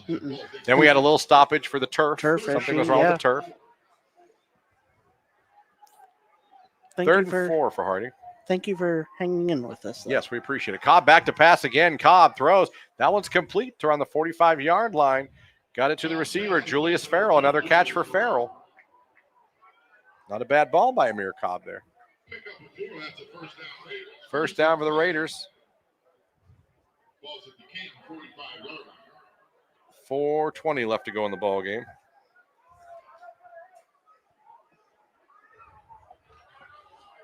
Getting them lined up. Again, James Jones was kind of shaken up on that strip sack. That ended up being a touchdown for McKinley. He's not back in the game. Cobb back in. Cobb wanted to let that one rip. Nothing doing. He takes off now. 40, 35, down to the 30. Good run by Cobb. Oh, when he gets running, he's got a head of steam. Cobb looks ready to go late in this ball game. 15-yard rush. 3:54 left in the ball game. It is 43-19. McKinley on top of Harding. Again, Amir Cobb, the senior, in at quarterback now for James Jones, who left after that last strip sack where he was shaken up. Cobb in shotgun, trips to the right, receiver to the left, looks over the defense. We might have a penalty here. I think McKinley jumped off sides. We'll say, though, for both, for the most part, a pretty clean game. There's been some penalties, but nothing. Yeah, nothing. This one of the few unforced errors. There's been a couple pass interference penalties, but a rather clean game on both sides. All right, 3:20 left to go here in the ball game. Cobb now with 1st and 5. Cobb back to pass. They're letting him go. He wants to take a shot. Going to take a shot towards the end zone. Bounces around. Almost picked off, but went towards the end zone. I'll tell you what, Cobb's got an arm. Yeah. He ripped that in. I'm not saying he should have thrown it there. There were 3 or 4 Bulldogs in the but he vicinity, let it rip. but He let that one rip. Like you said, he is very stout. And what I like, too, he's not just in here to run the clock out. No, he wants to score. Yeah. As you said, a senior getting an opportunity to come in, play Heck yeah. quarterback. Let's go, boys. 3:10 left to go in the ball game. 2nd down and 5 for Harding. Cobb in shotgun. 4 wides. Back to pass. Pressure coming. He eludes one man. Still looking. Now he's going to run it inside the 20, inside the 15, inside the 10. Still on his feet. He's going to go in the end zone for a touchdown. How about Cobb off the bench for Harding? A 25-yard touchdown. Harding. They're not going to quit. And neither are the fireworks. Nope. Makes it 43-25. I think Cobb's going to stay in there and go for 2.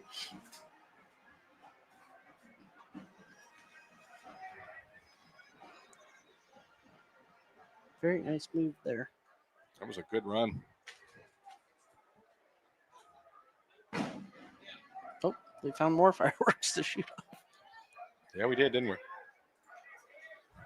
Cobb in shotgun, going for 2. He's rolling out to his right. Throws it towards the side. Knocked away. The Two-point conversion is no good. There's 3:05 left to go. It is now 43-25. McKinley on top of Harding. Listen to high school football right here on the Q92 Sports Network, brought to you all season long by the Sarshone Auto Group. Hey, sports fans, want the latest local sports news, game photos, coach and player interviews, and live play-by-play coverage? Then follow Q92 Sports on social media now. We're on Facebook, Instagram, X, Threads, YouTube, and SoundCloud. Like, follow, and subscribe today. Catch the highlights, relive the moments, and stay connected to your hometown teams. Q92 Sports, your home for everything local sports. Real teams, real action, real coverage. Follow Q92 Sports on social media. This is head coach Renzi Parnell from the Canton McKinley Bulldogs. You're listening to high school football on the Q92 Sports Network. And here we are back at Mollenkoff Stadium. Your new score is 43-25. McKinley on top of Harding, where Amir Cobb came in relief of James Jones, who got shaken up on the previous series. He took Harding right down the field and scored. Now we'll see if Harding's going to come out and try the onside kick. They're, again, not really lined up for it. Back deep to the Bulldogs. Number 7, Trent Hayden.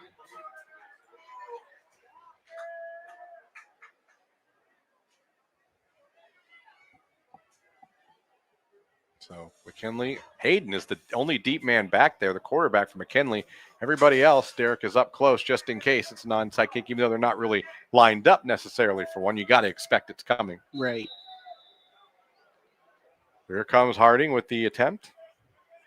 It will be kind of an onside kick, but it'll end up going out of bounds. So great field position for McKinley as you hear the McKinley fans below us. 3:05 left. I think so. even some of these McKinley fans want to go. Right, yeah, it's a bit of a haul, but I will give Harding this, and I know it sounds cliche, but it's true, and I know this because a Matt Richardson team won't quit. No, a Matt Richardson team won't just fold up. They won't just take knees and let the clock run out. A Matt Richardson football team is going to play you until the last whistle, and that's what this team. Even though this game's gotten out of hand, that's what they've done. And that's what they're still trying to do. I know Buchtel's coming off of a loss tonight as well, but I would not want to be the Griffins next Friday. I think when they come to town, when Harding comes to town, they're going to mean business.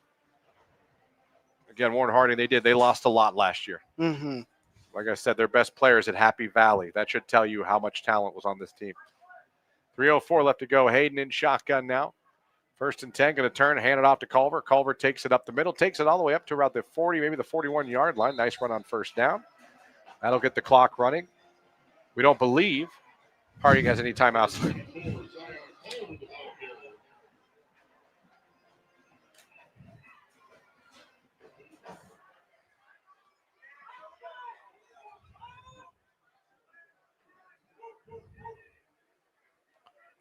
Clock running as they want it to. What do we got here?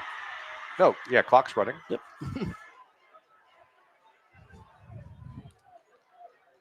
McKinley letting the play clock dwindle as it dips below 15. And I'm sure that's what they're going to want to do. Mm-hmm. They want that clock to run out. Hayden going to wait till it gets down to 5. Turn, hand it off to Culver again. Culver goes to the right side, takes it up to around the 43, 44-yard line. That'll get us under 2 minutes to go in this ball game.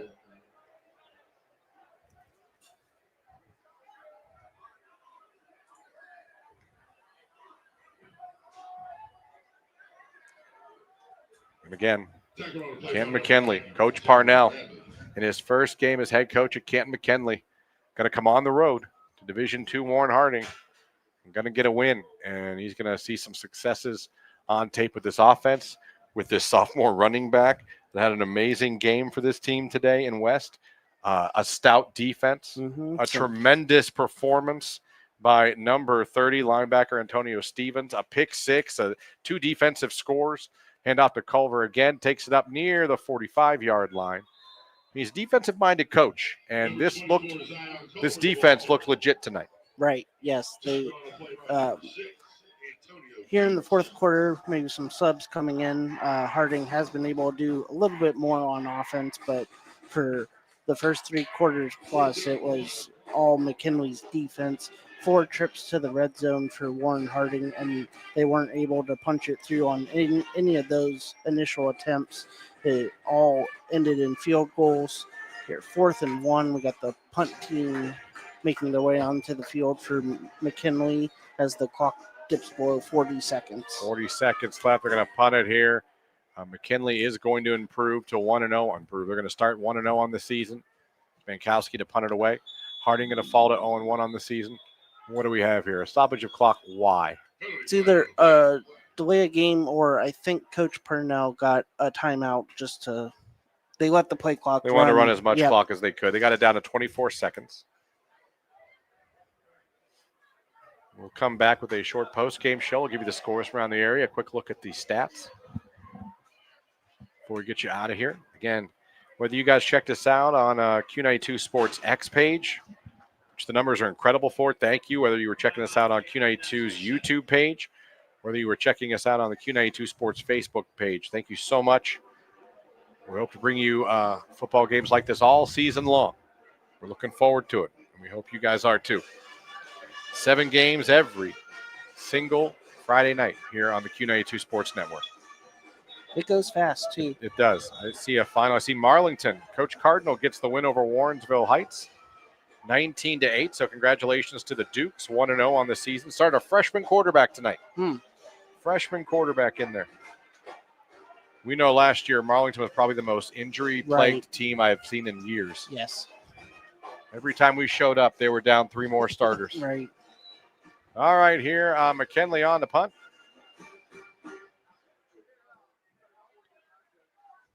Snap, Mankowski's punt. It is high. It's going to go and land around the 20-yard line. It's going to go all the way down to the end zone. They tried to stop it. 14 seconds left. Should just be one more play, and that should be it. As you hear some of the Canton faithful cheering, excited that made the trip.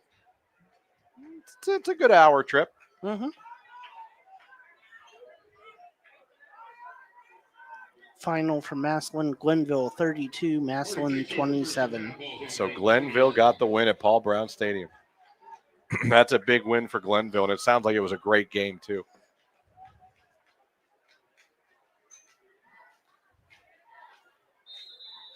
All right, so Harding will come back out here. Cobb will come back out at quarterback again for Harding. He's finishing this game out. We'll see if they just run the ball or try anything. Wouldn't be surprised if they try to bomb to try to throw a deep one here.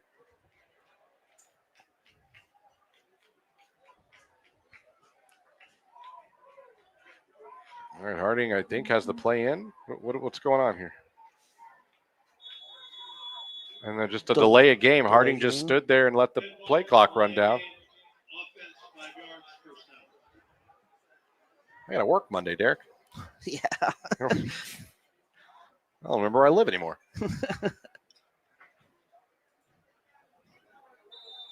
My dog might bark at me when I get Yeah, home. like, who are you, stranger? All right, here we go. Harding set up now. Cobb in shotgun. Dare behind him. Cobb going to hand off to Adair. Adair up over the 25, up over the about the 28-yard line. That should be it.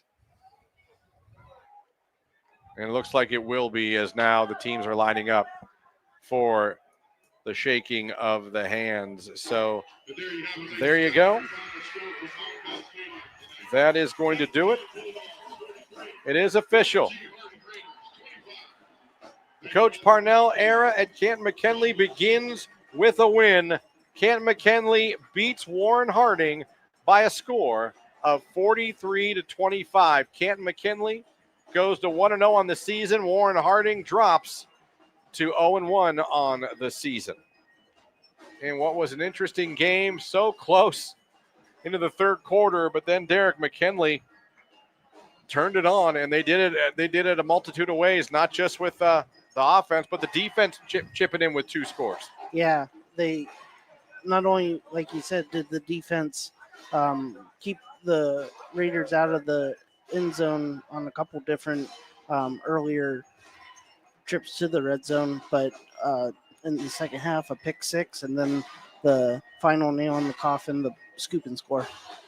So there you go. I see Ducky on YouTube. Let's go, Rampage. Who let the dogs out? McKinley, congratulations. You're 1-0 in the Parnell era. Again, be sure to check our social media for photos. We'll have them up on Facebook, Instagram, Threads, X as well. And Derek's going to be going down to get interviews as well. And we'll be posting up there. Hopefully you'll talk to Parnell. You got a lot you can talk to him about. That's going to be fun. Looking forward to watching that interview. Let's go through scores real quick. Finals from around the area here. Like I said, let me see. Marlington beats Warrenville Heights tonight. Louisville over New Philly, 24-0. East Canton, 1-0, 38-0 over Chippewa. United Local beats Minerva, 35-0. Dover, 18-7 over Glen Oak. Canton South wins, 42-16 over Field. Let's see here.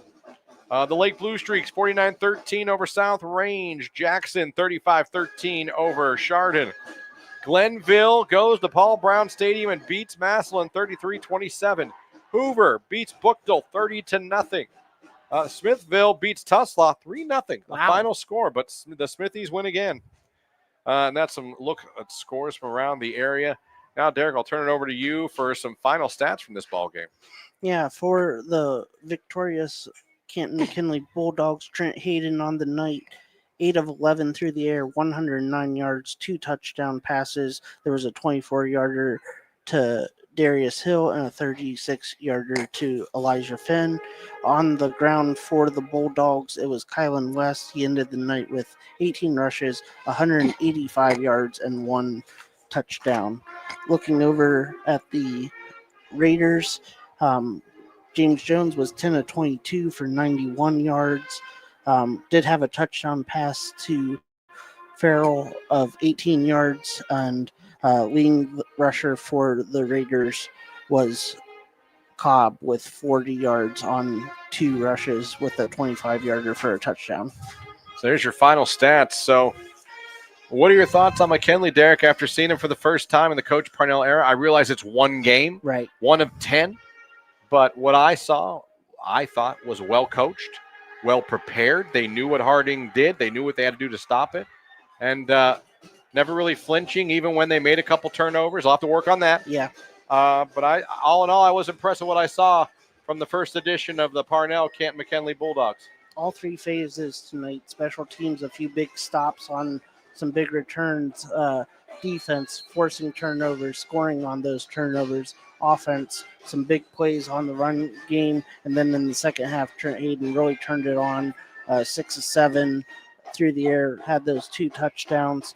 A lot to build on if you're Canton McKinley, and defense wins championships, and their defense, the final score doesn't show it because of some late scores, but very strong and stout defense for Coach Parnell. Yeah, and Coach Richardson's team, I think this is a team that will improve as the season goes on. Very much so. And I'll say it again. They're gonna show up every week. I guarantee you, they're gonna show up. And I agree with what you said.